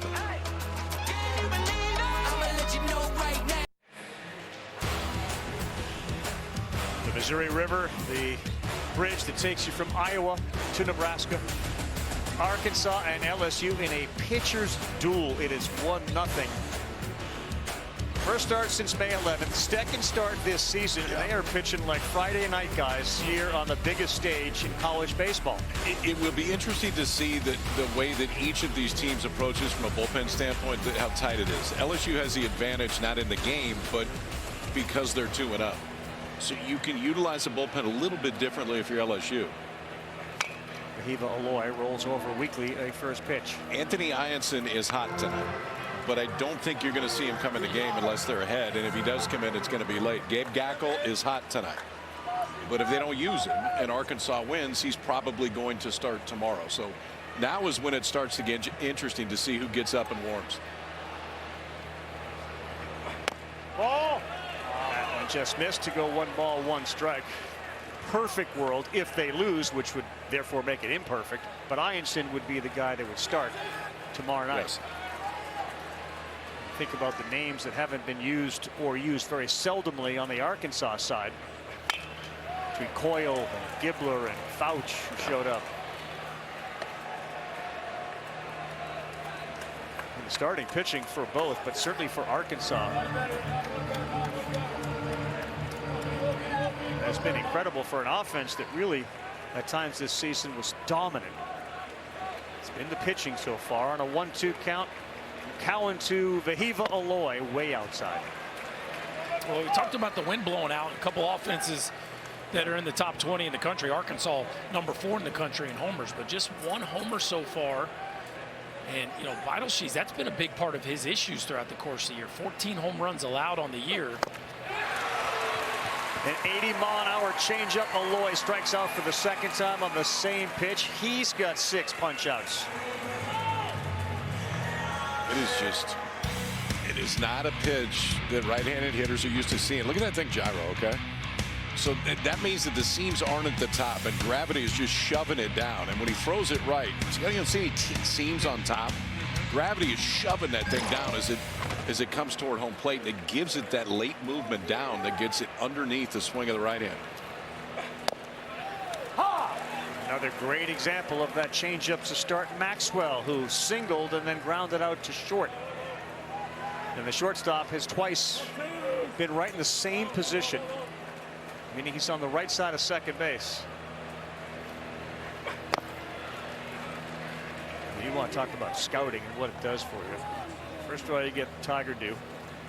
But on the field, you put a guy right where the ball will be hit, and it has been hit exactly where they have Stephen Milam playing twice. Not there, though, and he beats the shift this time. Give Logan Maxwell some credit as he takes a turn at first. He now has a couple of hits. Yeah, Maxwell continues to stay hot in the postseason as he gets a change-up, kind of middle, and just inside out. That one to beat the shift. But it's the ability to keep the ball down the zone. If you're going to get hurt, get hurt on the ground. Cowan just continues to throw sinker, changeup. They're going to make a move here with Helfrich coming up. He is the one that is responsible for the only run of the game. As Jay Johnson's coming out here. Cowan got his 6th strikeout and gave up the hit to Maxwell.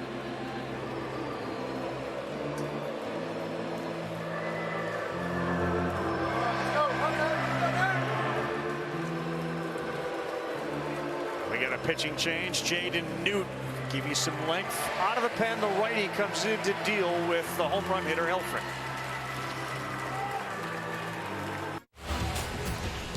Welcome back, everybody. The Men's College World Series brought to you by Wendy's new Frosty flavors, and there are a bunch of them, whether it's brownie batter, strawberry frosty, Oreo brownie, Pop-Tart strawberry. You pick your favorite flavor, and those things are going to be wildly popular in Omaha this weekend when the temperatures drift into the triple digits. Helfrich got all frosty here, man, against the pitcher as he rode one straight out to center field into the hat of the fan. Hog heaven. And Ryder's home run, the only run in this game. 15th homer of the season. Pitching change, first one of the night. Likely to be the first one of a handful for both teams. The 228-pound, 6'4" redshirt sophomore of Oak Park, California. You're looking at Jaden Newt. This kid's got pretty good stuff, Berkey. We got a chance to see him in Hoover, I believe, in the semifinals against Ole Miss, and threw pretty well. Went 4 innings, struck out 7 in that one, gave up a couple runs, but it's low to mid 90s. It can get up there with a very good changeup as well. Zach Cowan was really good, especially coming off a start where he wasn't in the regionals. He didn't get out of the 2nd inning, but tonight, man, you're LSU, you would take this every single time. Pitch into the 6th, leave just down 1-0 and really give the Tigers a chance. He last pitched on June 1st against Little Rock.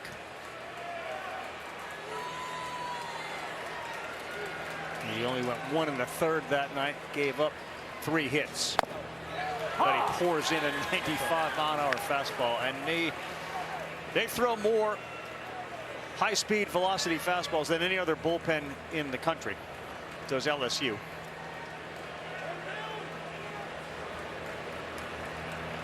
You got to be careful. Ryder Helfrich with a homer. He lifts this one to right. This one is deep. It is at the track now and caught out there a few feet shy of the wall.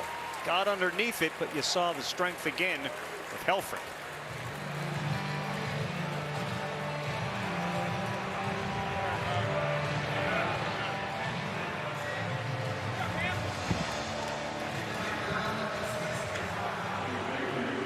Are you the type of guy, Berkey, that came in after each plate appearance? Were you talking to yourself? Were you telling the other guys what you just saw? Or were you kind of like that, like not saying much of anything? What kind of a question is that? I just want to know. Well, I'll let Kyle guess. Go ahead. Words per minute were high? Let me tell you who I don't think you were. And then you can, since we didn't play together, I don't know. Go ahead. I would assume that you were telling everybody what exactly what happened in your at-bat, and then trying to help them as to what happened in yours, what maybe they could do in theirs. Is that fair? Yeah. It depends on how mad I was. I might have had to have a meeting like with the trash can or the bat rack first, because sometimes those things. It's a cooling off period. Yeah, that's right. Sometimes you need a little cooling off, but I generally find the guy in the dugout, there's usually just one that actually watched my at-bat. So I'm a verbal processor, KP. I don't know if you know that. No, I had no clue. I need to find somebody that could empathize with me. Verbal processor. Yes, I'll remember that. Yeah. Koshel swings and misses. Yep, and the delayed steal pays off as Maxwell goes down to second base. That was run perfectly. Well, delay steal gets you a couple hops. We see this sometimes with in the one knee down era, that especially left-handed hitter, you're not going to be in a position to throw as quickly. You don't get a peek at the runner, and that was perfectly executed. First stolen base of the year. Yep. And that one gets by. He will go to third now with 2 outs. And another one of those. And Arkansas will have a 2-0 lead. A delayed steal, the first steal this season for Logan Maxwell for a team that has only 54 all year. I mean, that's way out there. I don't know if you can get your body all the way out there, especially when you're down on one knee. But change up to Newt gets over, all the way over the top of, and Nate Yeski's going to make slow walk out. Oh, it's that front foot. That spike didn't catch.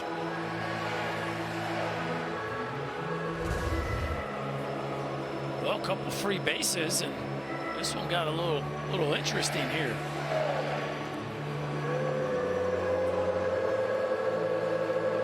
It's crazy when these two teams play in a night where it feels like an offensive environment. A run doesn't seem like a lot. Right now, another run seems like a lot. It's a great point. It's been a problem for them. 0 for 5 tonight. The opening round game, 0 for 12.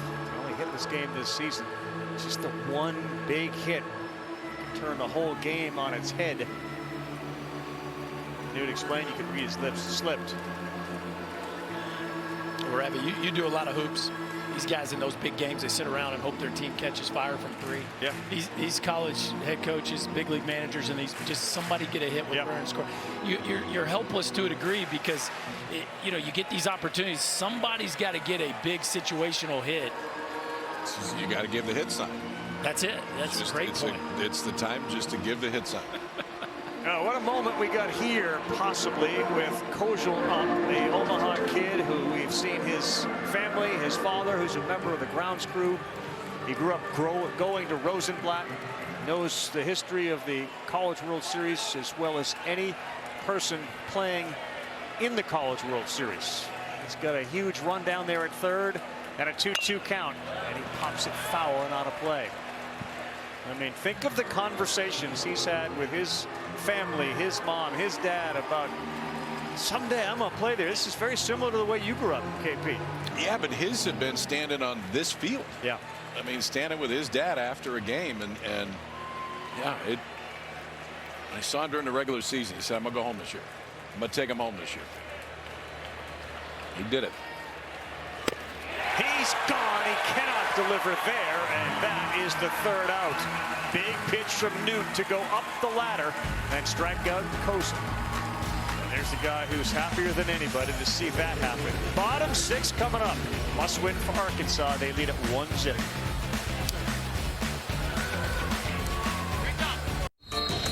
On the bus, got field trip. LSU football team was working out when their strength coach said, get on the bus. We're going to head over to Alex Box and take some swings. BP didn't look like it went so well. Berkey, do you work a lot with football players? Are you a little surprised at the lack of being able to make contact or even hold on to the bat? Yeah, I'd say we need some stickum. We need like some pine tar or maybe some spray, and then I'm glad they're good at football. Well, there's a good hit right here. Ethan Fry starts this inning off with an extra base hit down the line and left into second base, and he's got a double to start the bottom of the 6th. 14th double of the year for Ethan Fry. Ethan Fry coming off a ball game where he scored 4 runs against the Bruins, looking to add another one to his tally. A hanging slider, somebody finally doing some damage on a breaking ball. He gets out in front and hooks it down the third base line. Iredale has no chance for that one, and the Tigers looking to tie this one up here with a leadoff runner in the bottom of the 6th. A young man coming up that, as you had said earlier, finds himself in spots like these and has a habit of coming through. The shortstop, Stephen Milam, 0 for 2 tonight with a strikeout.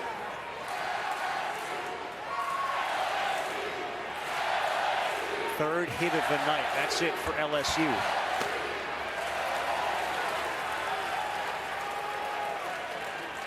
How much leash does Van Horn and Hobbs give to Landon Beidelshees?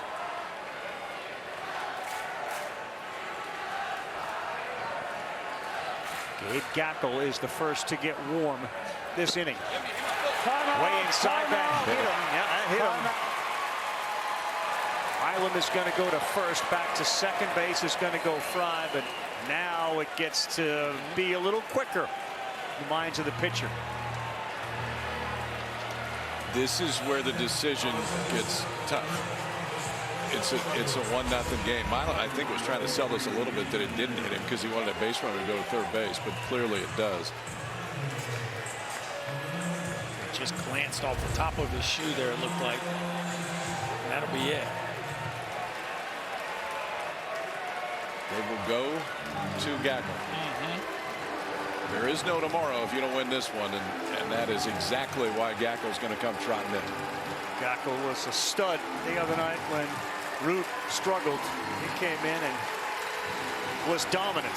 He's hope is he can do the same again from Van Horn and Hobbs. He's inheriting a no-out, 2-runner-on situation in a game they got to win in the 6th, leading 1-0.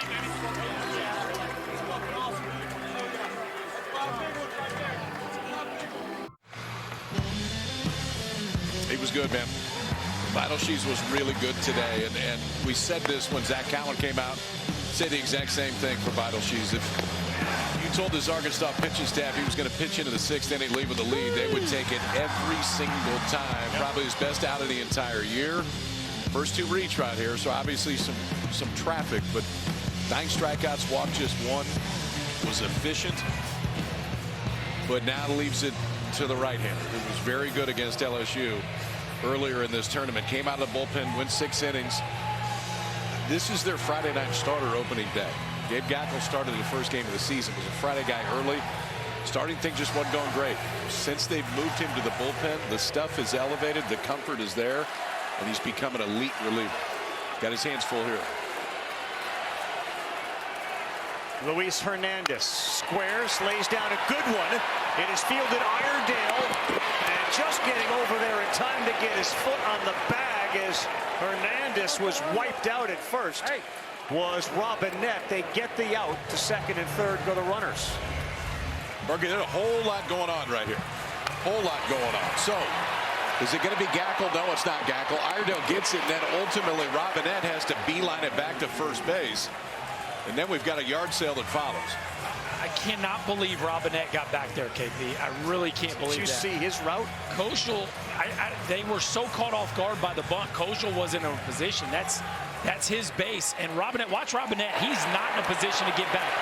He turns around and gets back to the base. Most first basemen would have given up on that play. They just peeled off. That was fantastic by first base open first for base. Jared Jones in a massive spot in this game, fellas. We'll pitch carefully here to Jones for sure. You mentioned Beidelshees may have had his best outing. That outing that Gackel had the other night in relief of Root. Career best 6 with 10 strikeouts. 96 down.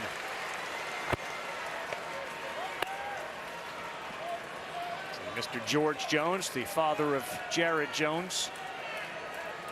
Talk about families dealing with the ups and downs of their players. 1-1. How about that? 96 to 87. And you know, Jones is known for his power, but the infield's back. You're down a run. This is where you need contact. Put the ball in play, and this is not a typical shorten up and put the ball in play kind of hitter. But here is where you got to be able to move the baseball. He won't. He's gone. Gackel does what they need him to do when he picks up the strikeout. Jared Jones. Okay, so strike with that fastball that just holds at the bottom and then 2 straight hammers to follow it. And that was the best one. Slider that starts on the outside part, ends at the knees just off the plate.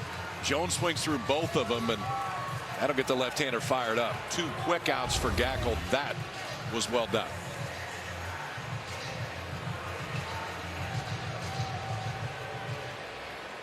What a weapon that Matt Hobbs has on the mound right now. And he has the potential to be a World Series hero for the Razorbacks.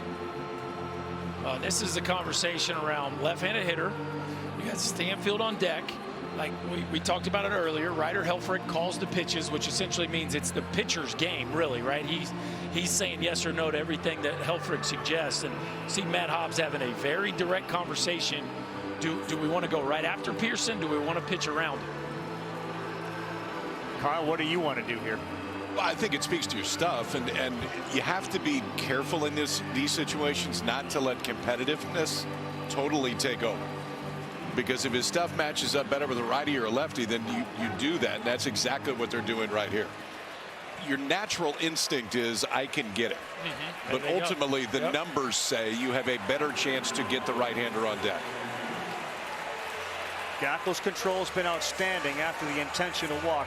Always, at any level, when you walk the bases loaded, you introduce the idea that a walk leads to a run. Oh, how about this? Jake Brown. LSU will bring in the sophomore Jake Brown to hit.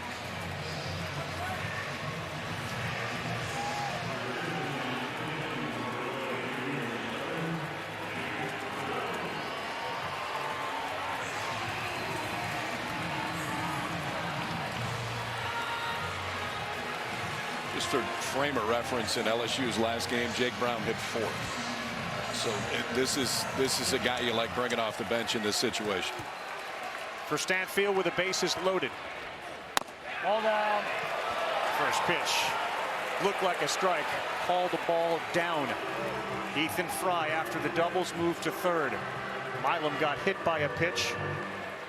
Pearson intentionally walked.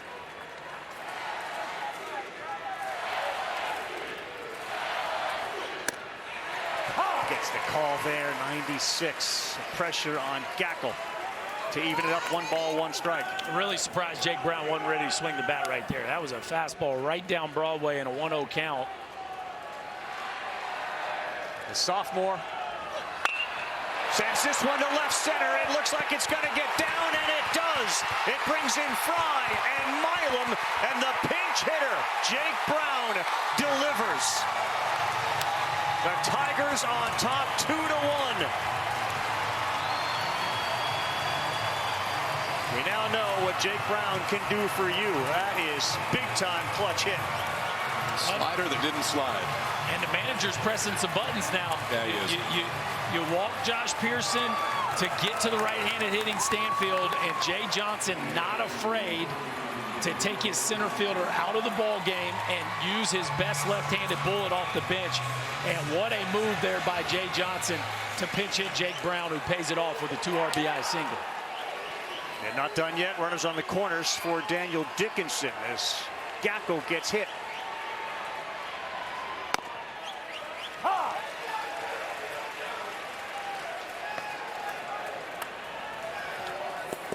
Hit batter comes back to also haunt Arkansas. Remember, it was Milam who got drilled on the foot. He was the 2nd run. Pearson and Brown, 3rd and 1st. Way outside. He's going to go on a delayed steal. They'll throw down. Here comes a run from 3rd. Did they get him in time? They say no run. There was a race between Pearson coming home and trying to stay out of the tag Brown.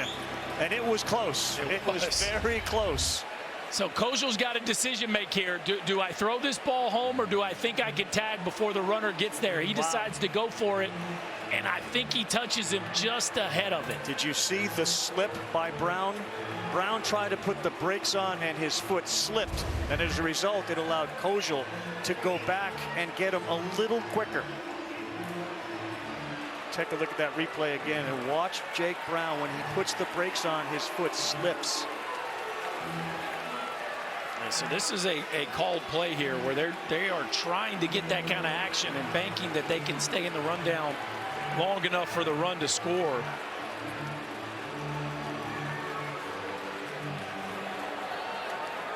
LSU is challenged that the run did not score at the time of the attempt at the runner. The play is under review.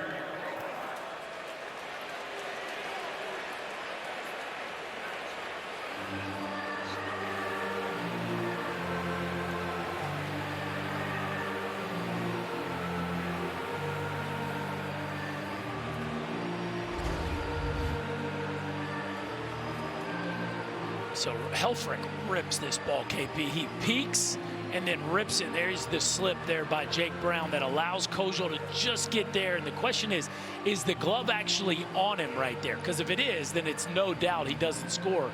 But he kind of fell late and clipped him on the foot, too. Does he touch him here? Yes, he does. Yeah. At the further review, the run did not score. Positive out at second base. LSU loses one challenge. I love the strategy by both coaches. The arms they're using. The pinch hit by Jake Brown delivers the Tigers to the top. They lead it 2-1 as we head to the 7th inning here in Omaha.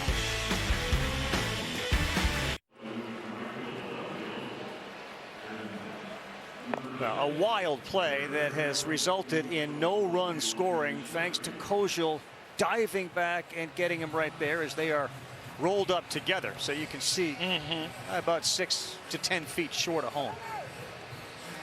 And all the decisions that are being made, and you see Jake Brown as he goes to change directions, blows a tire right there, and that probably cost him 3 or 4 feet, which is probably a stride or two from the runner coming home, and that ends up being the difference in the play right there, just his inability to keep his feet as he changed directions.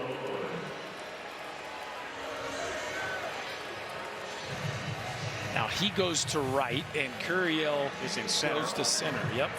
You're watching next year's center fielder right now. And Pearson is in left. So Pearson, Curiel, and Brown around the outfield left to right. And a big swing from Kuhio Aloy.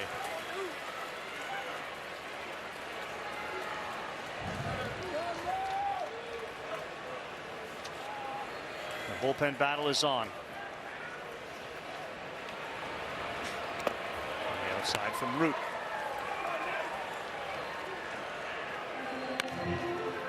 Newt, I should say. Brown against Arkansas in 25 is 6 for 9, 2 homers and 7 RBIs. He has been a hog herder for sure. 6 for 9, 2 homers and 7 RBI. Oh, I'm fascinated by the managing that just went on there by the two head coaches. There was a lot of buttons being pressed right there. Aloy beats it into the ground, not a fast runner, and Milam's throwing plenty of time. Kuhio Aloy 0 for 3 with a couple of strikeouts. A reminder, LSU wins this game, our College World Series finals will be set. It would be LSU against Coastal Carolina. Coastal's got a championship. They beat Arizona back in 2016, and they are awaiting one of these two SEC schools.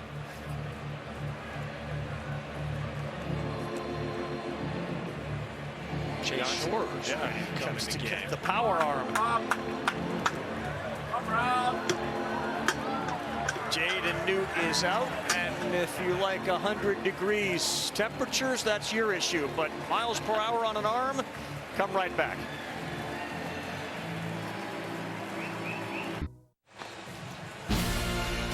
Well, we'll have the College World Series Game 2 on Sunday, and then that night, Mets and Phillies, our ESPN Sunday night baseball game in Philadelphia. 2 teams separated by 2 games in the National League East, and it may get a little smaller after tonight. The Mets currently trailing the Atlanta Braves 4-0, and the Philadelphia Phillies leading their game against Miami 4-2.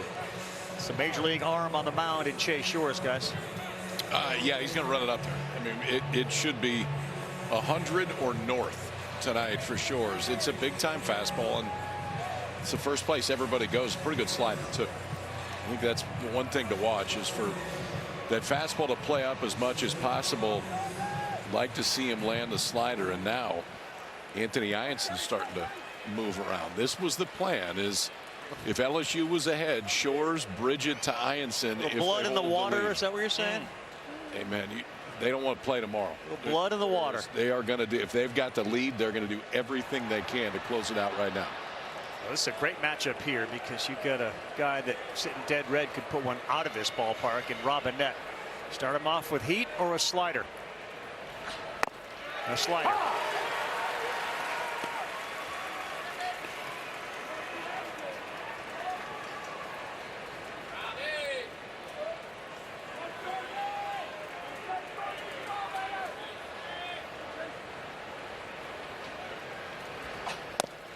And another one to back it up to get ahead. 0-2 as Boyd and Wendy are stressing right now, the parents of Reese.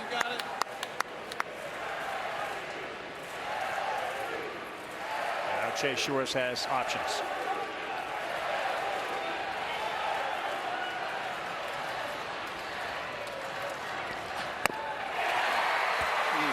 Awfully impressive for the second out. That's just mean. I mean, you come out, you throw 100 miles an hour, and just go 3 straight sliders, and the last one spinning over 3,000. That is, well, if he can do that, wait till you see how much the fastball does play up.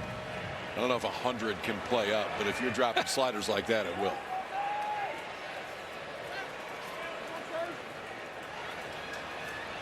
But now Iredale. There you go, 101 for people at home again, KP. When you say spinning at 3,000, what's the average?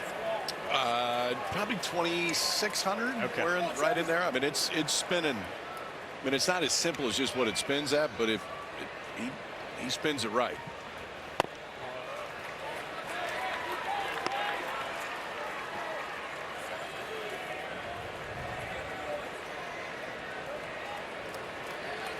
What's in store on a perfect night here in the 7th of a 2-1 game? LSU trying to get to the finals. Arkansas needs a win, and Iredale checks and holds. That's a great check right there. And you talk about having to make a swing decision in the blink of an eye. Guys throwing 101 and ripping 89 to 91 mile an hour sliders. Really nice job there by Iredale to not chase. He looks big on the mound because he is big. He's 6'8", 252 out of Midland, Texas.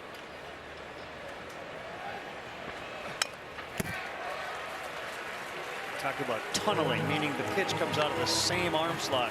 And you could almost get in the head of Iredale. Is this a slider or is this a fastball? What is this? And it's so hard to make a decision when that pitch is 101 miles an hour. That's what it's all about. That's why everybody's chasing velocity, because you put the hitter in such a bind by how quickly they have to make a decision on ball or strike, and if they see the spin of the breaking ball or not.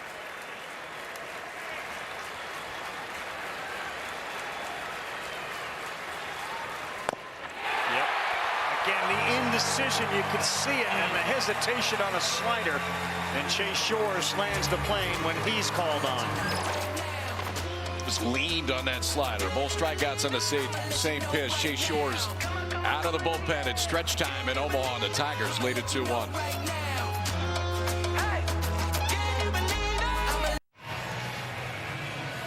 Welcome back to Omaha with Chris Budden, Kyle Peterson, Chris Burke, Carl Ravitch here. And you just saw an awfully impressive inning from Chase Shores, who on the season now has 66 strikeouts. He's accomplished that in now 60 innings of work. You got 2 guys on the mound between Gackle and Shores who are going to be at the next level. Daniel Dickinson with LSU up 2-1 inside ball 1. 8-9-1. Due up here in the bottom of the 7th. Remember, Dickinson was intentionally walked his last time up. Squares to bunt. 2 balls, no strikes.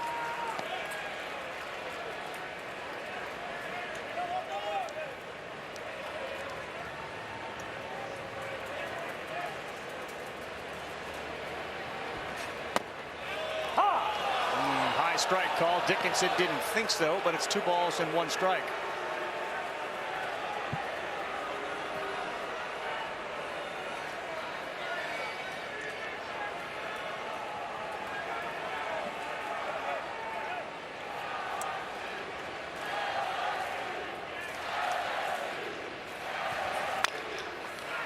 It's a high hopper. It's over the head of Iredale. A wide turn heading to second. And getting in there with the double. A Baltimore chopper over the tall third baseman Iredale. He had no chance to get it. Well, it's a rough one right here. You make your pitch and get a ground ball beaten into the dirt, but it takes a huge bounce. Iredale, who's rangy, has no chance, especially with his feet all crossed up, and that goes down as a double, KP. Remember what happened in the first game between these two. With 1 strike, Dickinson laid a bunt down and changed the entire. There was 1 strike there, and that was a different place that Iredale was playing the last time that there was 1 strike and Dickinson was at the plate. Yeah, Braswell will try to bunt him forward, and he pulls it foul. It's a great point, KB, about that bunt from Dickinson. It was a push bunt past the pitcher, and it resulted in being the big hit in that key inning. We saw his mom up in the stands. What a special relationship these two have. He only had an NAIA offer out of high school. He was enrolled in school, and mom said, no, take a chance on yourself. It's okay. I'll pay for it. Goes to Utah Valley. She's never missed a game. She has every home run ball he ever hit, except for in college, because those are a little bit harder to find once they go airborne. But she has retired so that she could be here with him. The two are incredibly close. Yeah, you can see it in her face. That's Mom Cherie. And a big, big smile. Daniel out there at second. It was just a meeting between Johnson and Michael Braswell. Reese Robinette is, I mean, he is right in the lap of Michael Braswell. 9 sacrifice hits. He pops this thing up. It's caught, and retreating back to second is Dickinson. Couldn't get it down. He couldn't, but just the athleticism behind home plate is, and that's not an easy play. He just goes on a dead sprint the minute it goes up in the air. He's done this twice. Bat just went straight down, KP. And from there, like you said, ball goes up. Yeah. Barrel goes down, ball goes up. And Helfrich just makes that play look like a piece of cake. But boy, Braswell really dropped the barrel right there, and you can tell just how much he's beating himself up. Those low pitches, you got to bump with your lower half. Go down and get it. LSU's got the guy up for contact in Curiel. And he will basically, after each pitch, whether he swings at it, misses, he will tell the dugout what the pitch was. You see him right after a pitch goes by. He talks to himself. He's communicating what that pitch was. Part of those drills were to put numbers on baseball so he could identify the pitch coming out of his dad's hand. And there you go, talking again. And his dog Bo has made the trip, and he is seriously considering changing the spelling of Bo to be he's seriously on that. Do you have to like make that official or something? Yeah, there's a whole dog process, of course. Yeah. Okay. Wow, he doesn't pull the bat off the shoulder, and Gackel punches out Curiel, a huge out. Rocked him to sleep with a changeup before, and I think just wasn't ready for this one. I mean, this is 97, and obviously looking off speed, and he pumped it right down the middle.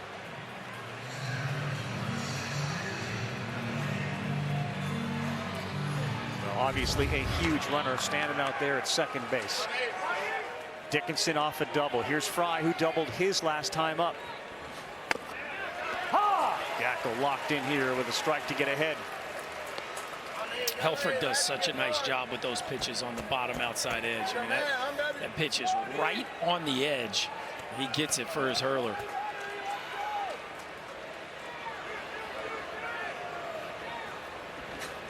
Yeah, way outside. You talk about catchers and framing. When you watch the finals, if you haven't seen Coastal's Hayden Bodine behind the plate, there are a few better at doing that. He is, according to Kylie McDaniel, another high pick in this year's draft. Yeah, he's worked his way all the way up into the first round. Good job by Helfrich there. It's 2-1. Oh, it's two of the best in the entire country. Bodine draft eligible. Helfrich is not. He's just a sophomore. The other thing about both those guys I like is they know the ones to try to steal and the ones not to. The ones that are far off that you're not going to get them. Fry looks back out at Gackel like, okay, I saw that. That's a good pitch. It's 2 balls and 2 strikes.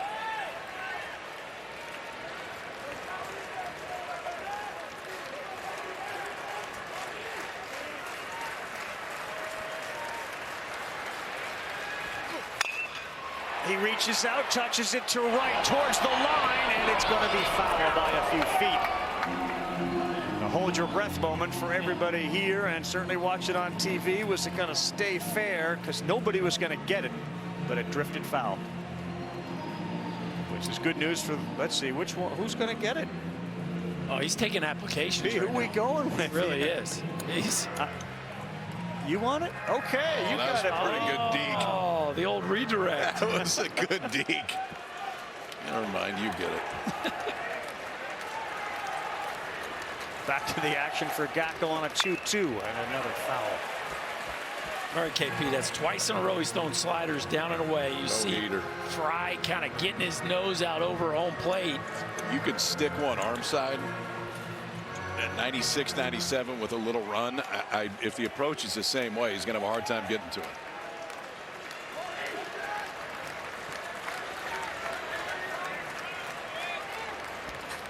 Ball in. Ooh.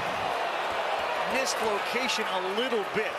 And as good as Helfrich is, he couldn't bring it back into the zone quick enough to convince Fagan that was a strike. So we go full. That was an accident. Yeah. The old backup breaking ball that went begging off the inside edge. 3-2. Dickinson starts to move and he fouls another one off. But they just do not seem to want to throw Fry a slider here. I mean a fastball, excuse me. Yeah, it's 4 straight.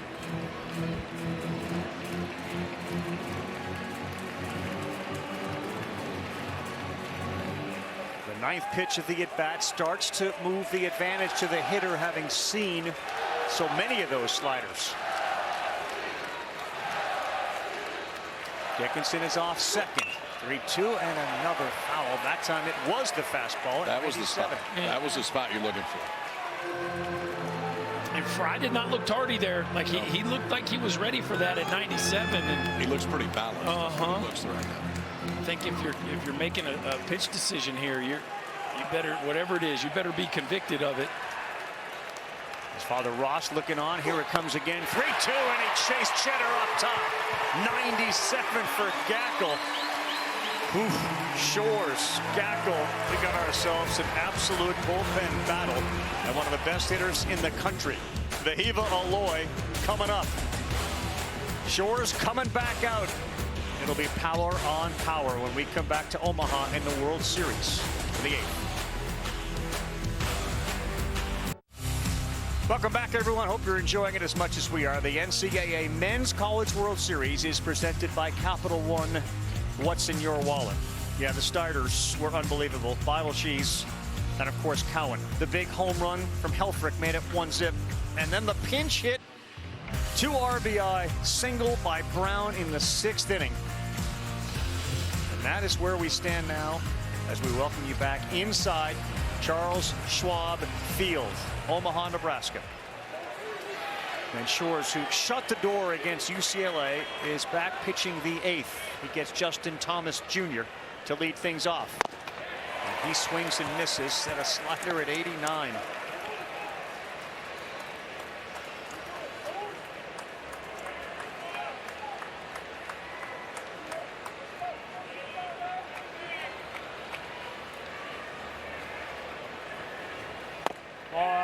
That's a little high. The mindset of the LSU teammates when Shores comes in.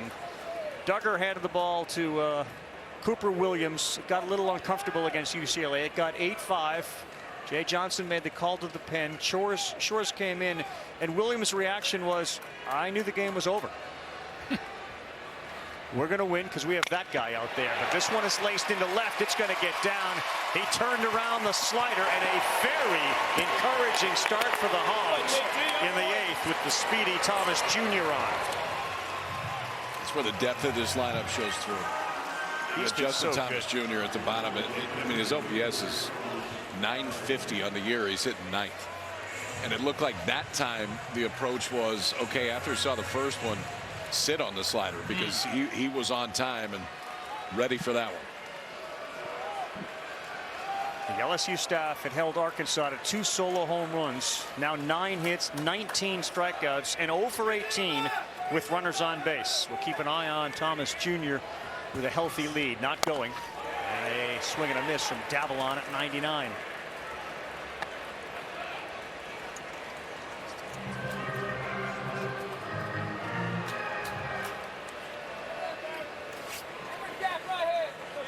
The LSU pen is bubbling with activity.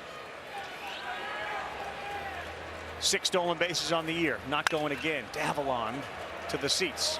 It's a tough dilemma here. I mean, you got a pitcher that can be slow to the plate, but also throws 100. It's throwing 100. So fastball up becomes almost a impossible scenario to steal the base. You also have your 2 best hitters up here. Right? Yep. So you don't want to be overly aggressive with Davallon and Aloy. One big swing of the bat, you got the lead. But behind 0-2 as Shores at the belt fires and misses.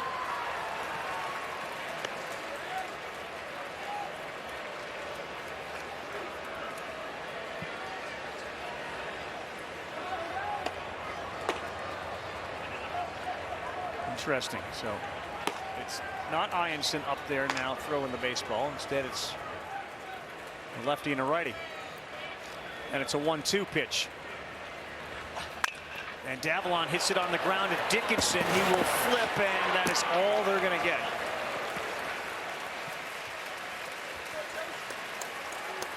I'm not real sure what that was from Daniel Dickinson. That was some of the weirdest mechanics.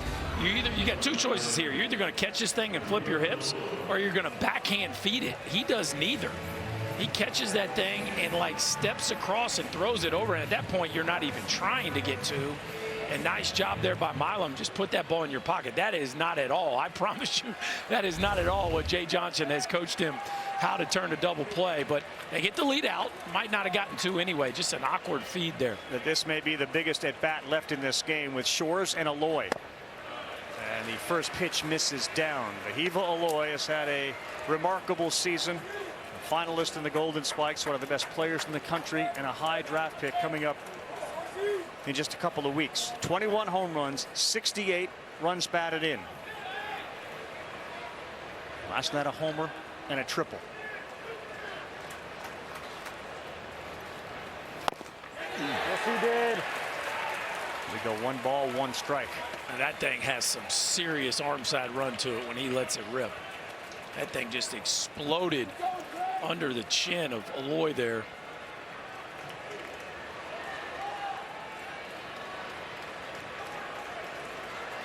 From Hawaii, Maui, to Fayetteville, to Omaha. Boy, that is smoking 100 miles an hour as he dots the corner. Run one under his chin and then a paint piece on the edge. That's a tough sequence to handle for the right-handed hitting Aloy. And if you look at Shores, it looked like he's pitching a midweek game. There is very little stress in any of that body language. He set him up, he threw him a slider, and he's able to get that bat on it. Aloy, a single into left, first and second. And he sped up the bat, and Vahiva came through. Continues to deliver with 2 strikes. Been doing it all year. Slider down the way, easy take.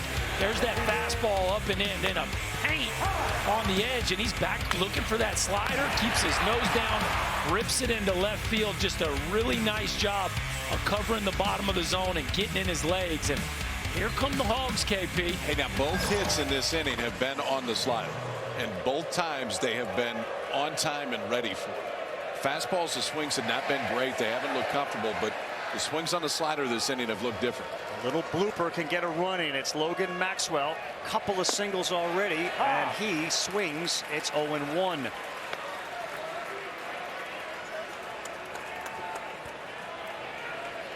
Former TCU Horned Frog for 3 years. For a long time this year, Maxwell has led this team in hitting about 360. Oh, that hit him, and the basers are going to be loaded. Got him on the foot, and the Hogs are 90 feet away from tying it.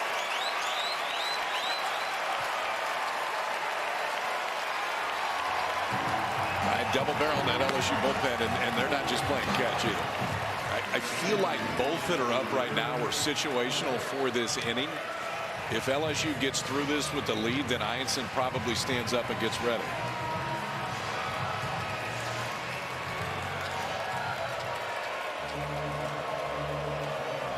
Well, big time drama here in Omaha. Again, setting the stage. LSU wins, they go to the finals. Arkansas wins, we play again tomorrow night. The double play can get you out of the inning. A hit can give Arkansas the lead.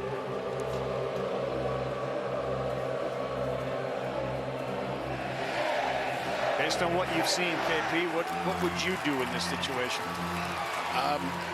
You're in a bit of a bind here, because if you watch Chase Shore's last inning, you want every bit of it. If you watch him this inning, it's been a little bit different. Some of it is just the approach for Arkansas. I understand leaving him in right here because from a pure stuff standpoint, it may be the best stuff in the building right now. But ultimately, I still think if you're Arkansas, you take the same approach. Pick one of them, whatever it is, and lean on it. So far, their best swings in this inning have been picking the slider and going after it. And the best swing of the game has come off this guy's bat. Ryder Helfrich, a home run in the 4th. Loaded with Hogs. And that ball was blocked by Hernandez. Another one in the dirt from Shores. And from a catching standpoint, you're expecting a breaking ball in the dirt to block.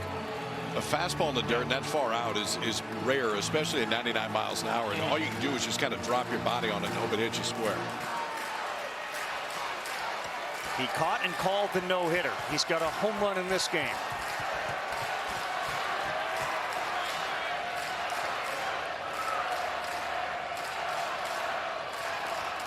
Ball, and it's 2 balls and no strikes to Ryder Helfrich. Got to slow your heartbeat down here a little bit if you're Ryder Helfrich. Like, this is the time where you want to have that hit that totally flips the game, but you have to get a strike. You got Shores on the ropes. Don't do him any favors. Davalon leads off third. Here is the 2-0. Swing and a miss at the plate. 2 balls and a strike. I thought you were talking to everybody that's watching and sitting here. You got to lower your heartbeat a little bit. All of us. So much on the line with each pitch. And a high bounder to third, to second for 1, to first. No, it's dropped. We're tied. And here comes the run from third. Arkansas now leads it.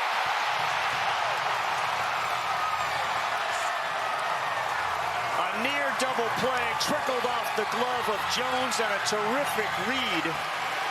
As Jay Johnson saying, appeal the play at first base.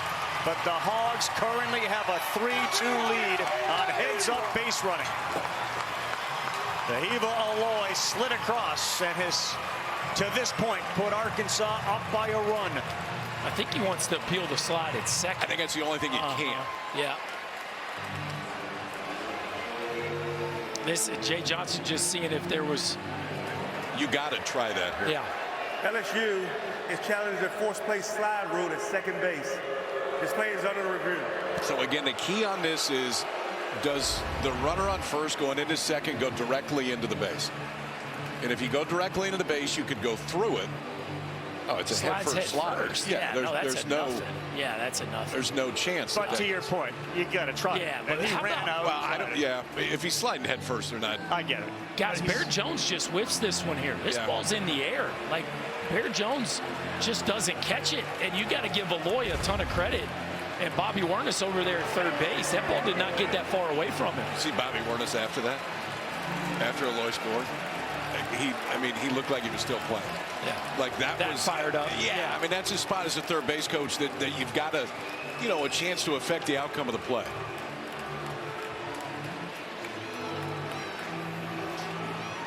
We're waiting for the call to see if it's confirmed. We believe it will be a legal slide. After further review, the play at second base is confirmed. The runner's out. There's no interference. LSU has no challenges remaining. And Arkansas has the lead. What a play. This could have been a 5-4-3.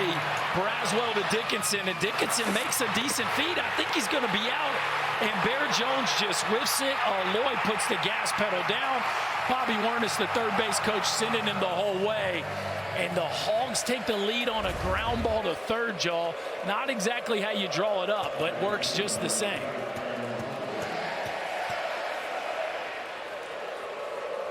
Well, he got the ground ball that he wanted. Got to go back and look at the footwork of Jones at first base. Definitely looked awkward over there. It looked like he was unsure whether it was going to the dirt or to catch it in the air, and it just went off the end of his glove. 3-2, Hogs on top for Kojal, and he bounds one to second base, which is fielded an easy one for Daniel Dickinson. It felt like there'd be some action, and it has delivered. Bottom of the eighth coming up. In a must-win game for the Hogs, they now have a lead by a run.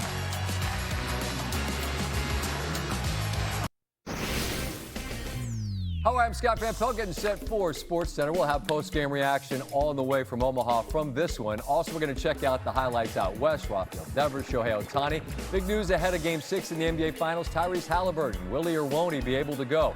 You'll hear from his mouth how he feels. And the Lakers sold for a record $10 billion. Brian Windhorst will be by as well. That and more after the game. Carl, Chris, Kyle, back to you.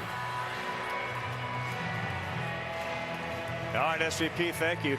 Did you hear what the price tag was for the Buss family to get last moment for the Lakers? I saw that Stu Sternberg's thinking about selling the Rays. I don't think he's getting 10B for it. Whoa. That's a fine day.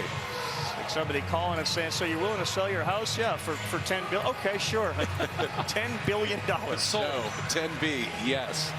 That's coming up on SportsCenter with SVP. He's bouncing around from the NBA Finals back to his home office.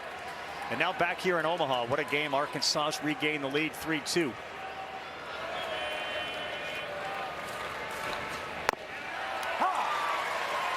Strike one to Stephen Milam. Gabe Gackel doing his best, just like he did coming in for Zach Root earlier in this World Series, was outstanding. Ball missed out. A couple of interesting, odd, unfortunate plays for LSU. They have two in the error column. Looked like they could have turned that double play. They got 6 outs to try to get back into this thing down a run. This ball is popped up sky high. Maxwell says, I got it, and he does. All right. Berkey, break it down from an infield perspective.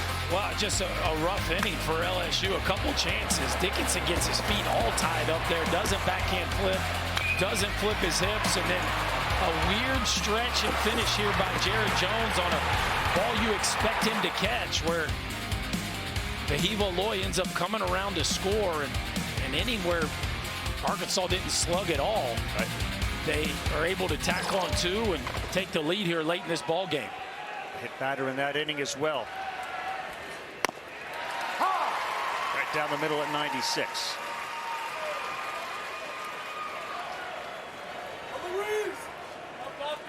Hernandez to be followed by Jared Jones.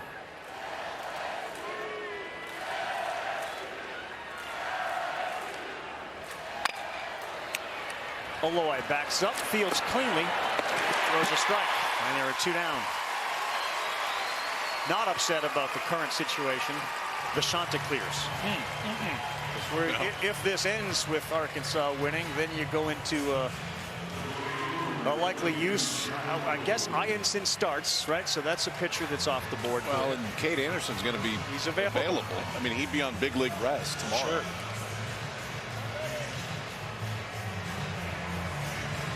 The Chants will rest well tonight. They have off until Saturday. And now Jared Jones. Swing and a drive, right field and deep. Going back is Thomas Jr. We are tied! Jared Jones jumps the fence. And we are knotted up here in Omaha in the bottom of the 8th. Oh, what a clutch homer for Jones. His 22nd of the season, and he is locked in.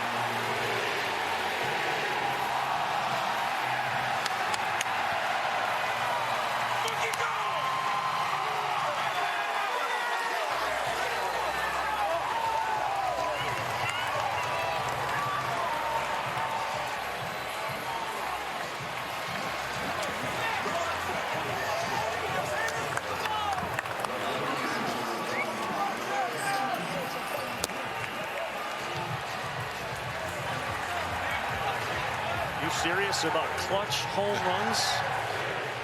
One of the all-time great home run hitters in LSU history just delivered a monster shot. 22nd of the year to tie it in the bottom of the 8th. It's got to feel pretty good after not catching that ball at first base. I mean, it feels good regardless, but he knows he should have been able to finish that one off. Shaking his head right there. 2 outs and nobody on, and the Bear delivers. Ball.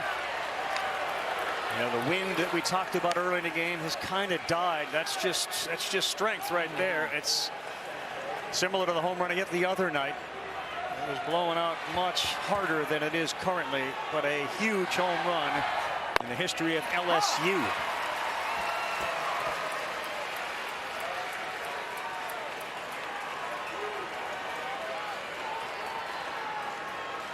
Iredale moves from his third base position to the right side of second base. So they go the other way. What a piece of hitting by Pearson. Like a game of chess. You're going to go over there. I'm going to hit it over here. Well, KP, we talk all the time about if you're going to get Bear Jones out with a fastball, it better be up.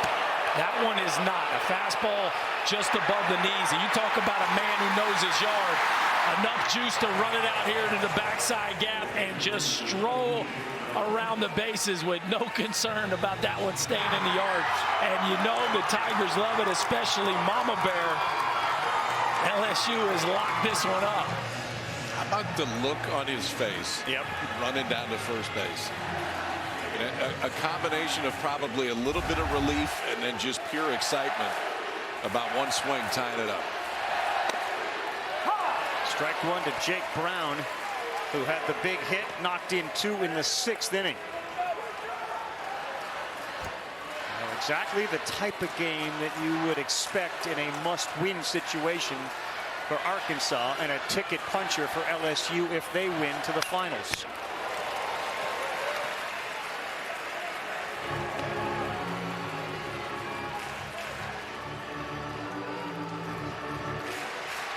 What does LSU do with their pitching in the 9th inning, assuming it stays 3-3? It would appear that Shores is going back out.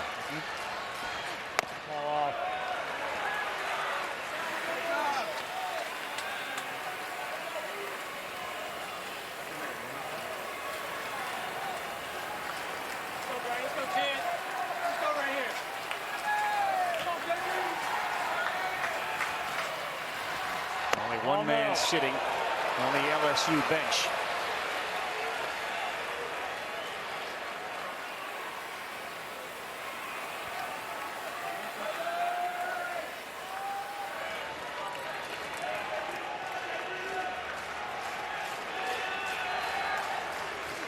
Oh no.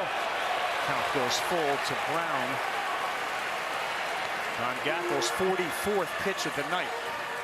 A nice take right there, and now the runner will be moving here in a full count, and this is where this big ballpark, you could maybe even score on a single here. Outfield's playing super deep. Runner's going to be off with the pitch. Maxwell's got his feet on the warning track in right. Runner goes, that's ball 4, and the go-ahead run moves to second base.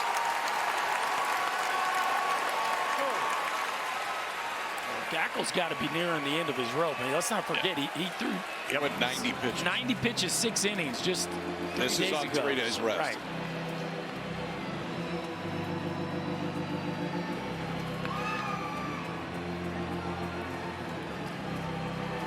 But they're not getting them. No, Matt Hobbs is generally not the one that's going to make a change. If he's going out, it's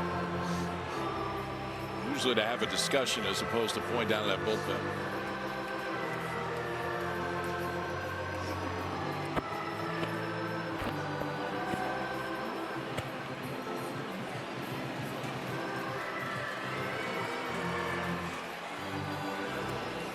Two very interested spectators, part of our phenomenal crew here in Omaha. Danny Wexelman, and of course, superstar hero for LSU and Big Ben McDonald.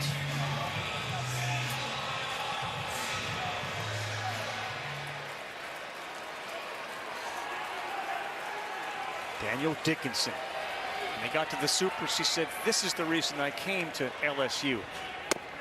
He doubles down on that when you're at the College World Series.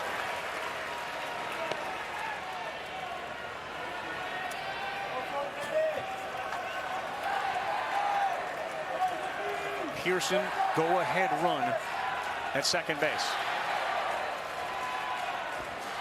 Inside. 1 ball, 1 strike.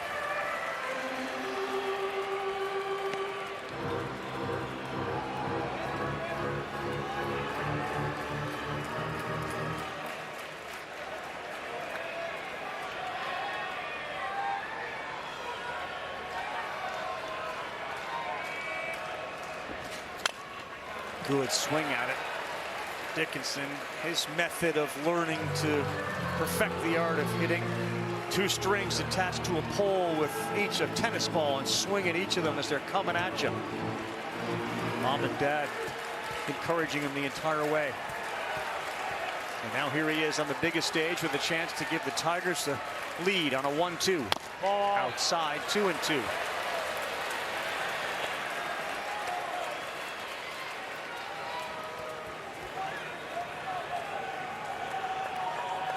I would think this is Gackle's last hitter regardless. If he doesn't get him, I think they will go get him. And even if he does, I don't think he'll come out for the 9th.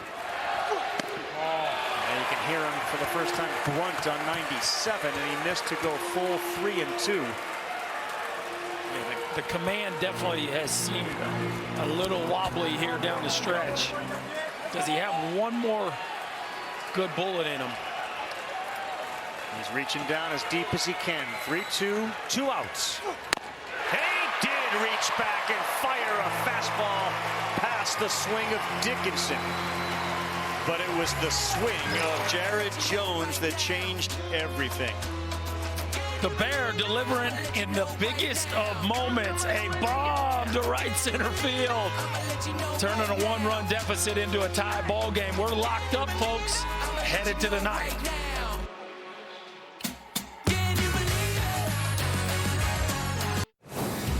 Take a look at the Capital One rewarding performance. And there were just so many of them given the big hits that were necessary in this game.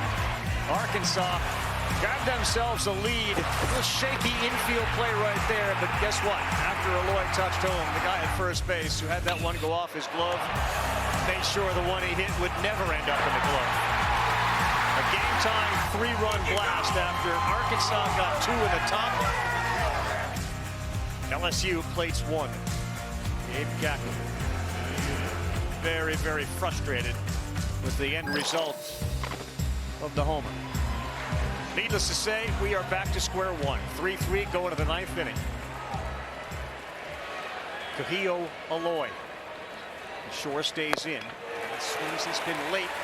But it's been a frustrating World Series with a couple of strikeouts and a ground out to the shortstop for Kahio.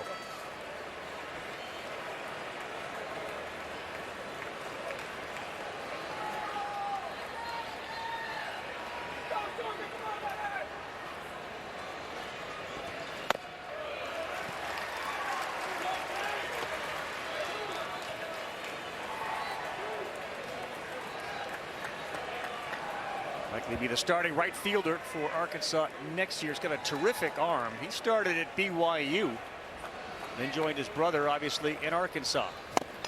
Swinging for the fences on 99, and it was by him. Better not throw anything else.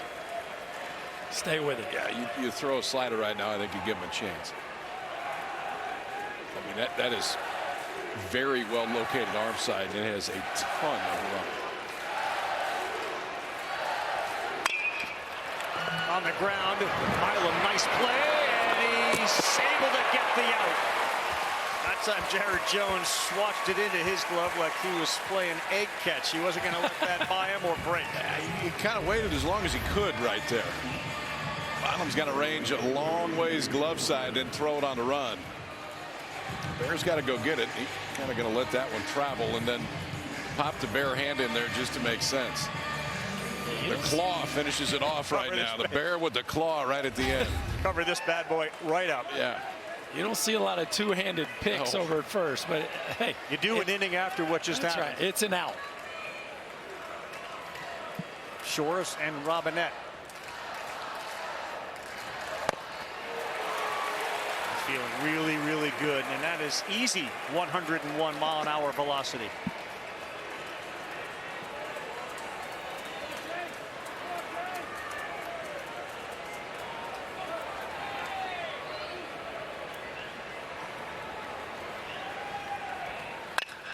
This ball is smoked on a line, and it's going to get down in front of Curiel in center. Boy, that was an about face on 100. Hard single for Robinette. We've been talking about all ball game, y'all. They are just playing really deep. This is not a late in the ball game kind of thing. This is just where they're playing, and a ball that gets out there, I don't know, 350 feet or so, falls for a knock. Remember, too, Curiel has not played center field hardly at all this year. Now, he is a natural center fielder and will be moving forward. And I don't think they're doing it out of protection. I think they're doing it. They've done it all game. Yes. Whoever was out there. But if you're playing normal depth, he may have a chance to catch that. Now, of course, you're playing no doubles. For Iredale, the Australian Little League superstar swings and fouls one off. You don't really have to go no doubles when you've been playing the depth the whole game. But you're already there. There's no change. Iredale out of the 8th spot, 14 homers, 57 runs batted in. A good look at just how deep the outfielders are. 375 to left center and right center, 408 to dead center. Gets the call at 100, and how about Shores just pumping in 100-mile-an-hour fastball after fastball.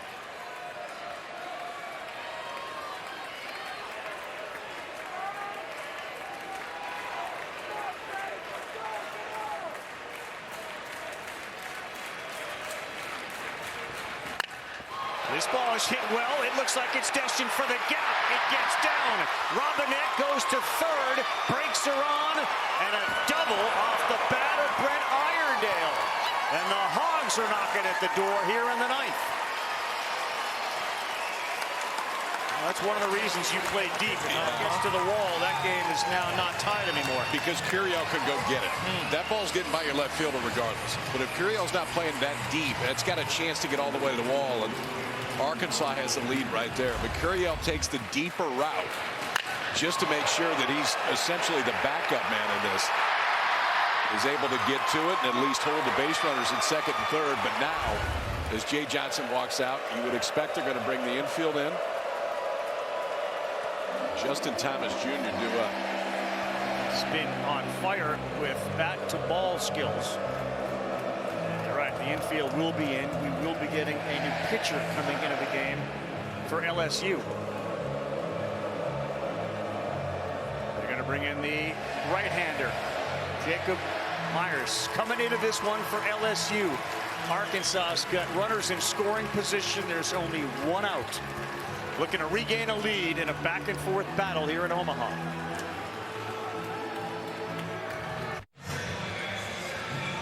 Well, all you could ask for on a wonderful College World Series evening here in Omaha, Nebraska. Arkansas and LSU, the SEC superpowers amongst many, but they are the two that are here, and it's a 3-3 ball game. The Razorbacks are knocking at the door. as Shores has come out. Chase Shores and his 100-mile-an-hour fastball. 2 innings. He's responsible for the 2 runners. He struck out 2, didn't walk anybody, and he gave up 1. And now you go to another guy who's known for a high-velocity fastball in Jacob Myers. Yeah, good. We got the guy out of there that throws 100. Now we get to face another guy that throws 100. Righties have had an issue with him this year. 0-30 is not necessarily what you're looking for. Throws about 80% fastballs, and he will run it up there. LSU's infield is in. Think about a push bunt. We swinging away. Robinette has a very small lead. He's swinging, and that gets through. A diving infielder at third. Robinette is in. Iredale is in, and the number 9 hitter, Justin Thomas Jr., delivers in the biggest spot possible. He is 8 for 14 at the World Series. Boys, that's one of the biggest hits in Arkansas history right there. You talk about being ready for an at-bat off a dude who doesn't throw a ton of strikes, a first-pitch breaking ball that is just begging to be blasted, and a rocket between short and third from JTJ puts the Hogs back on top. Jacob Myers had thrown 82% fastballs this year. Wow. You take that swing, you are going up there looking for a first pitch breaking ball, and he got it. 5-3 Arkansas. Davalon. Strike 1. How do you do that, Berkey? How do you take a kid that throws 82% fastballs and be ready to hit a slider? I think that's the old, like, man, I'm just ready to hit, and I see the spin early. I don't know that he's sitting slider as much as he's just ready for a strike. Braswell had no chance. That was a rocket, and he was in at third base. Davalon swings and misses there. He's just calling time because it hit his foot after he swung and missed. What a College World Series for Justin Thomas Jr.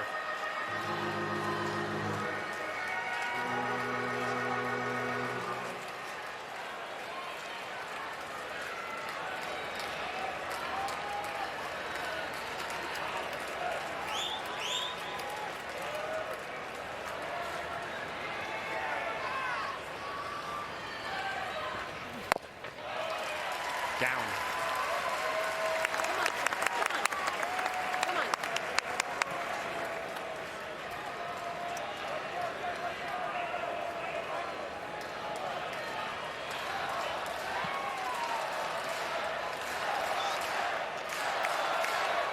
One-two to Davalon. JTJ goes, swing and a miss, throw down. It's into center field. He's up and he's off. As Curiel will pick it up and not try to throw to third. Davalon strikes out. Justin Thomas Jr. moves to third in a 5-3 game. A strikeout, and they're going to charge the error to Hernandez on the throw. Yeah, perfect pitch to throw on, and he just bounces it. Milam can't come up with it. JTJ knows they're playing deep out there in center field. He takes third base easily. And now Vahiva Aloy with a chance to put the Hogs up by 3. Yeah, or 4. Ball. Ball 1 inside to Aloy, who came sliding across home to put the Hogs up by a run before Jared Jones knotted it up with his bomb.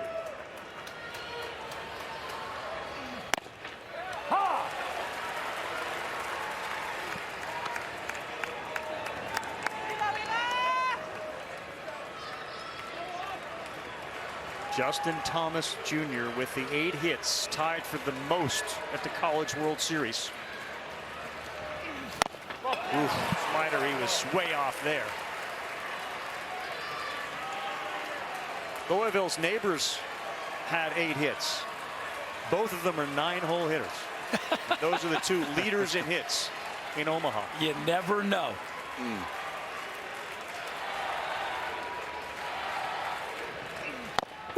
Called strike 3 on the inside corner. But that guy right there steps into the spotlight.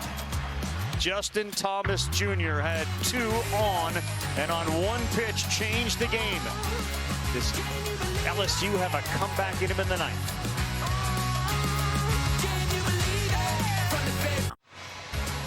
Charles Schwab Field in Omaha, Nebraska. They have seen a lot of memorable evenings, College World Series, and this is certainly one that is climbing the list of memorable games.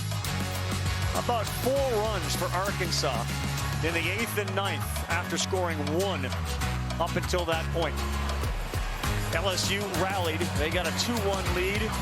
They scored 1 more, but now they find themselves having to dig out of a 2-run hole, and they're going to do it against a guy who is flat out filthy with his strikeout to walk numbers and his innings pitched.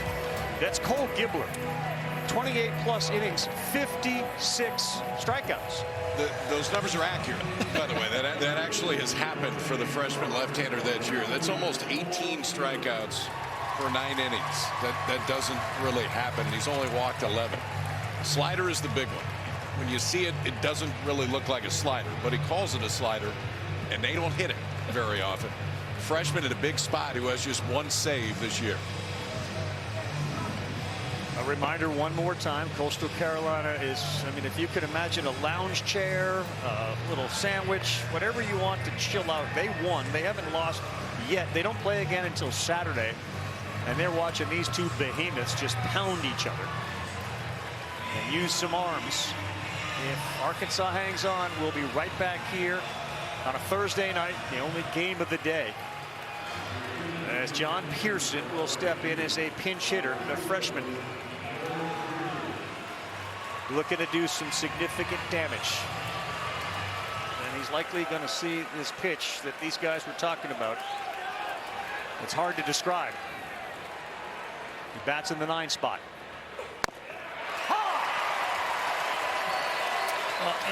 It's a slider. He calls it a slider, like KP said. Sometimes it has more of a traditional shape like that one. Sometimes it kind of goes straight down or almost runs the opposite way like a screwball. It's just a very tough pitch to pick up.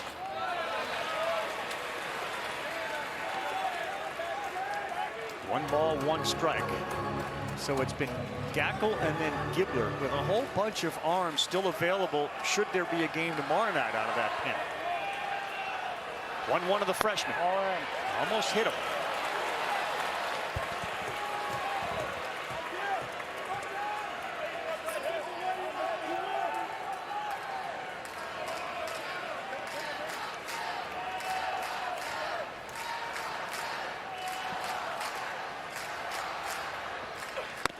Nope, 3 balls and a strike.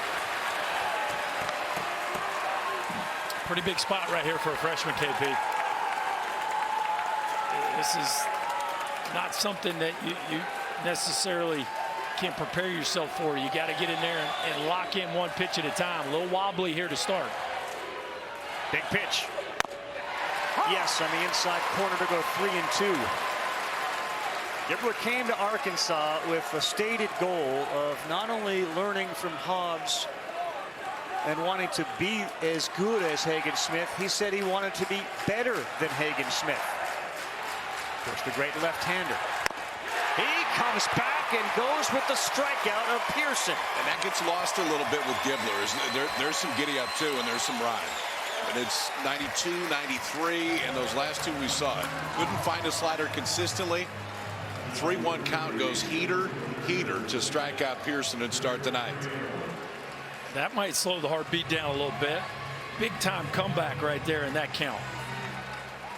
So much of being a reliever, especially as a freshman, earning the trust of the head coach and the pitching coach. Gibler has done that. Top of the order, Curiel. Ball outside. So you're going to have to deal with Curiel and Fry. The 1-2 hitters for LSU. Last 3 plate appearances, Curiel has struck out. He had a double to lead off the game.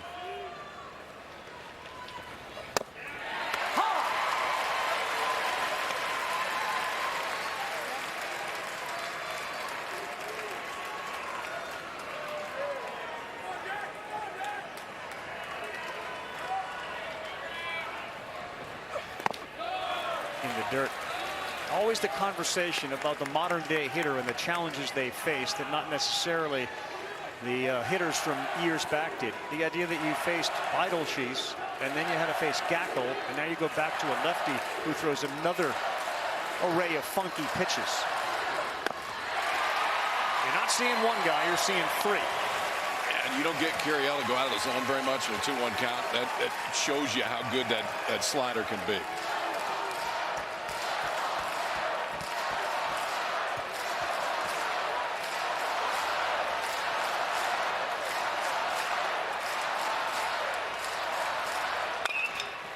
He rolls one over. Robinette's got it. Getting over there late. Throwing behind him, and it gets past Helfrich.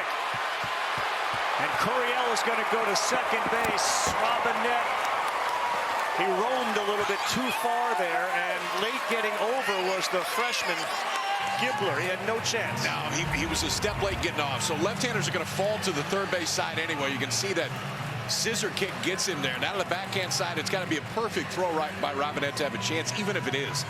I don't know that you do. This isn't Robinette's ball, KP. There you go. Well, but the minute he breaks, I mean, the minute he breaks, he's going to try to make the play. Right. It's just, again, a tough one, but with a left-handed hitter, you know your second baseman's in your back pocket. And even if you take a half step, we've already seen him retreat earlier in the game on a bunt, right? Even if you take this first half step to the ball, like, you got to put the brakes on. Once he goes that far, you're right, KP. Now he's got to make. Now you got it. Yeah, at that point, you got to feel. I think even a good throw, he's safe, but you gave him an extra base as he throws that one way up the first base line. Helfrich was backing up the throw, but it was so far off that it went by him. And now you bring up a dangerous hitter in Ethan Fry. First base open, down by 2. 84 in there for a strike.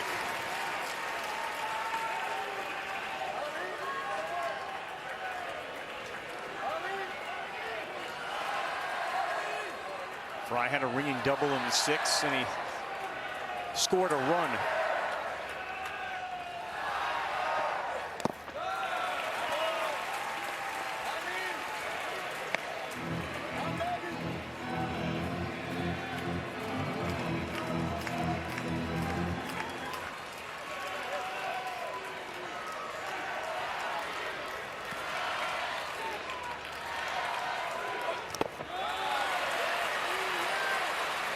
Gibbler does not yet have that pinpoint control that you're so used to seeing. He's fallen behind again, 2-1. They got double barrel action down there in that Arkansas bullpen, so they're ready to go to the next guy if Gibbler doesn't find his form. Fouch on the right. 2-1 to Fry.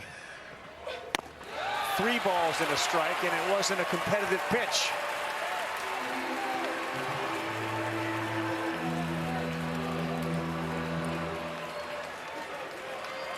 Stephen Milam is the next batter due up for LSU, as there is anxiety on both sides.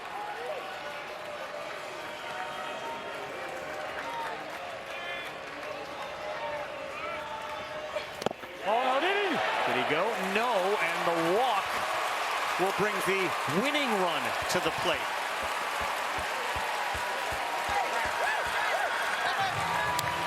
What do you think, boys?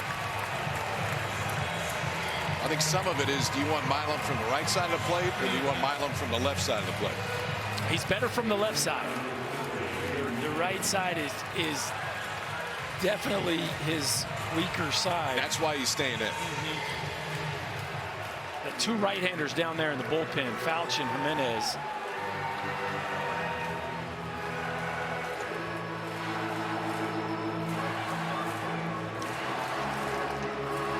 People ask all the time about closers. At the major league level, they've made this argument that you can find a closer. You guys on the bandwagon of the last 3 outs of any game at any level are the hardest 3 outs, and it does take a different breed. Yeah, especially the minute there's traffic in an environment I like agree this. with you, but that is kind of a modern day argument. Well, That is one modern-day argument I would disagree with. All minds are not built for the ninth inning. I agree with you. Like you said, traffic, but also the stage, right? It's very different in postseason and elimination game. Well, he's been very different in the postseason as opposed to all other games, too. You said it earlier in this game, man. Milam just feels different in bigger games.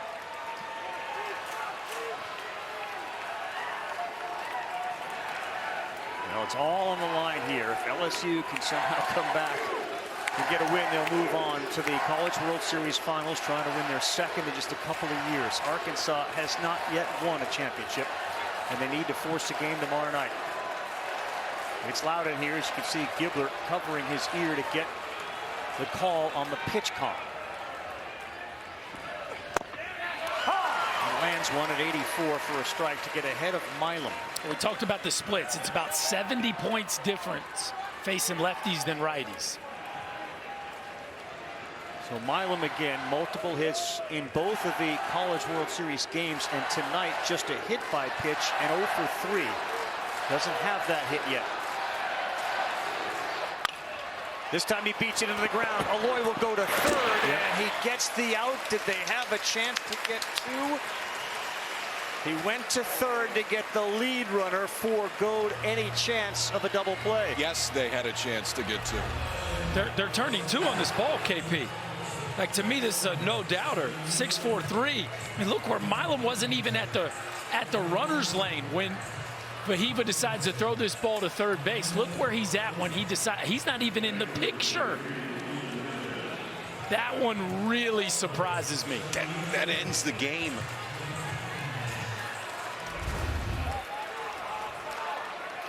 It's not only pitchers that feel a ninth inning. Luis Hernandez. Ball one. 1 out away from forcing a winner-take-all game tomorrow night.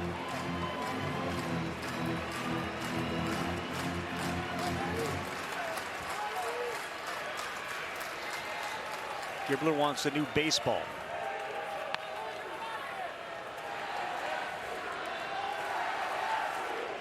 The freshman who has put up crazy numbers has gone from a freshman to a grown-up and thrown right into the fire here at Omaha. This ball is hooked to left field, and a bad read. It goes off of the left fielder's head, Davalon. Both runs are going to come in, and we are tied again. Oh my goodness, he slipped, and it looked like it went right off of his body, and we are tied at 5. Have you ever in your life? This is, I mean, listen, it's hit hard. And it forces a tougher play out in left field for Davalon, but he's not quite sure right at the beginning. In the break, he's in, he's back, and then he spins his wheels right at the end, and then he's just trying to throw that glove up and make a play. And you got to go out and hug that freshman left-hander right now, because it was a double play that would have ended the game. A ball to the bat, that is hit hard. That was 104 off the bat, but a play that should have been made in left, instead isn't. Dave Van Horn goes to the mound. We will play on. The Tigers have tied it at 5. Give Hernandez credit for putting it in play as hard as he did, but ultimately the freshman probably deserved a little bit better outcome than happened. You can certainly make the case. There were 2 chances to end that game. On the ball to Aloy. Seemed to have an option to get the double play, game over, and certainly there after he threw to third to get the force out, the ball clanks off of the shoulder, just missing the head of Davalon on a ball that was hooking away. You know, he was standing in the area in which the grass is a little slippery, and he clearly didn't get a good read on it nor a good jump. But boy, this is not a good feeling for Arkansas and their fans, given their history here in Omaha, to see a 2-run lead go away like that. No, I mean, you got a what I think is a mental mistake by Fahiva, throwing the ball to third on what I think is a routine 6-4-3 double play. And then a physical error where Davalon misreads the ball. It's top spun. He breaks back. He comes in. Then he blows a tire, loses his eye level. The ball bounces off of him. And right now, it's pretty hard to breathe on the Arkansas side of things, because man, has this thing gotten away from him. It has, but it's still tied. Yes. I mean, now you got to get back in the dugout and start over in the 10th inning. If you're Arkansas, if you're LSU, man, there's blood in the water, and you didn't necessarily think there was going to be right now. And you get the big boy stepping the plate here in a minute. Aiden Jimenez up. Wasn't sure if he was going to be hot today, but no Fouchier. They go to Jimenez, guy that's started a couple times this year, relieved for the most part, but it's a mid-90s fastball and a good slider. Let's see if they even let Jones hit here with first base open. Yeah. You feel certainly for. So this is the ground ball to Lloyd. He just, for whatever reasons, decided to flip his hips and throw it to third. And then Davalon, he goes back, realizes this ball's top spun, then tries to come forward, loses his balance. And man, just 2 plays back-to-back that were missed opportunities to end this ball game. As crazy a baseball game as I've ever seen. I mean, just given the circumstances and the plays, you would think that Jared Jones would be walked here. First base open, his run doesn't matter. You got Pearson behind him from the left side. It would seem they like the righty-righty matchup better. Slider misses. And it may be one of those to where it's an all slider at bat. And if Jones wants to go after it and they're out of the zone, then so be it. But you better be careful and not hang.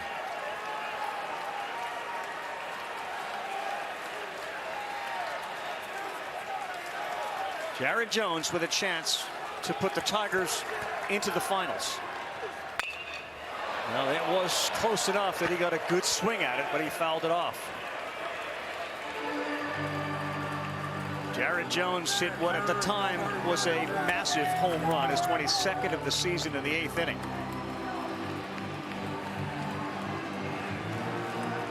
Tie this game up.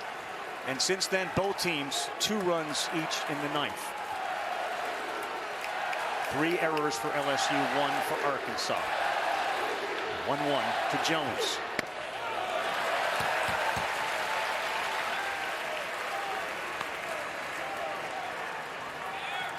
I don't think he's going to see anything else. I think it's slider down and away, slider down and away. If he wants to go after it, fine. If he doesn't, they're okay with him trotting down to first. Hernandez, you can see him there in the foreground. He is the winning run. He does get one to hit. It's off the glove of the second baseman, and here comes Hernandez. LSU is on to the finals. They pitched to Jones, and it bounced off the glove of Cam Kojal, and the Tigers are going back to the finals.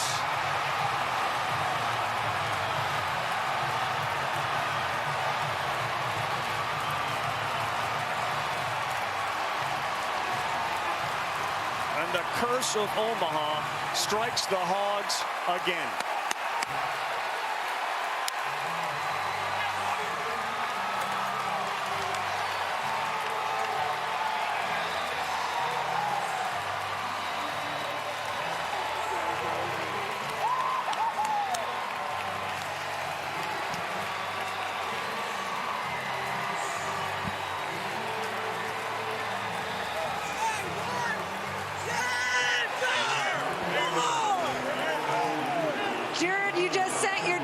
Championship series. What were you looking for in that at bat?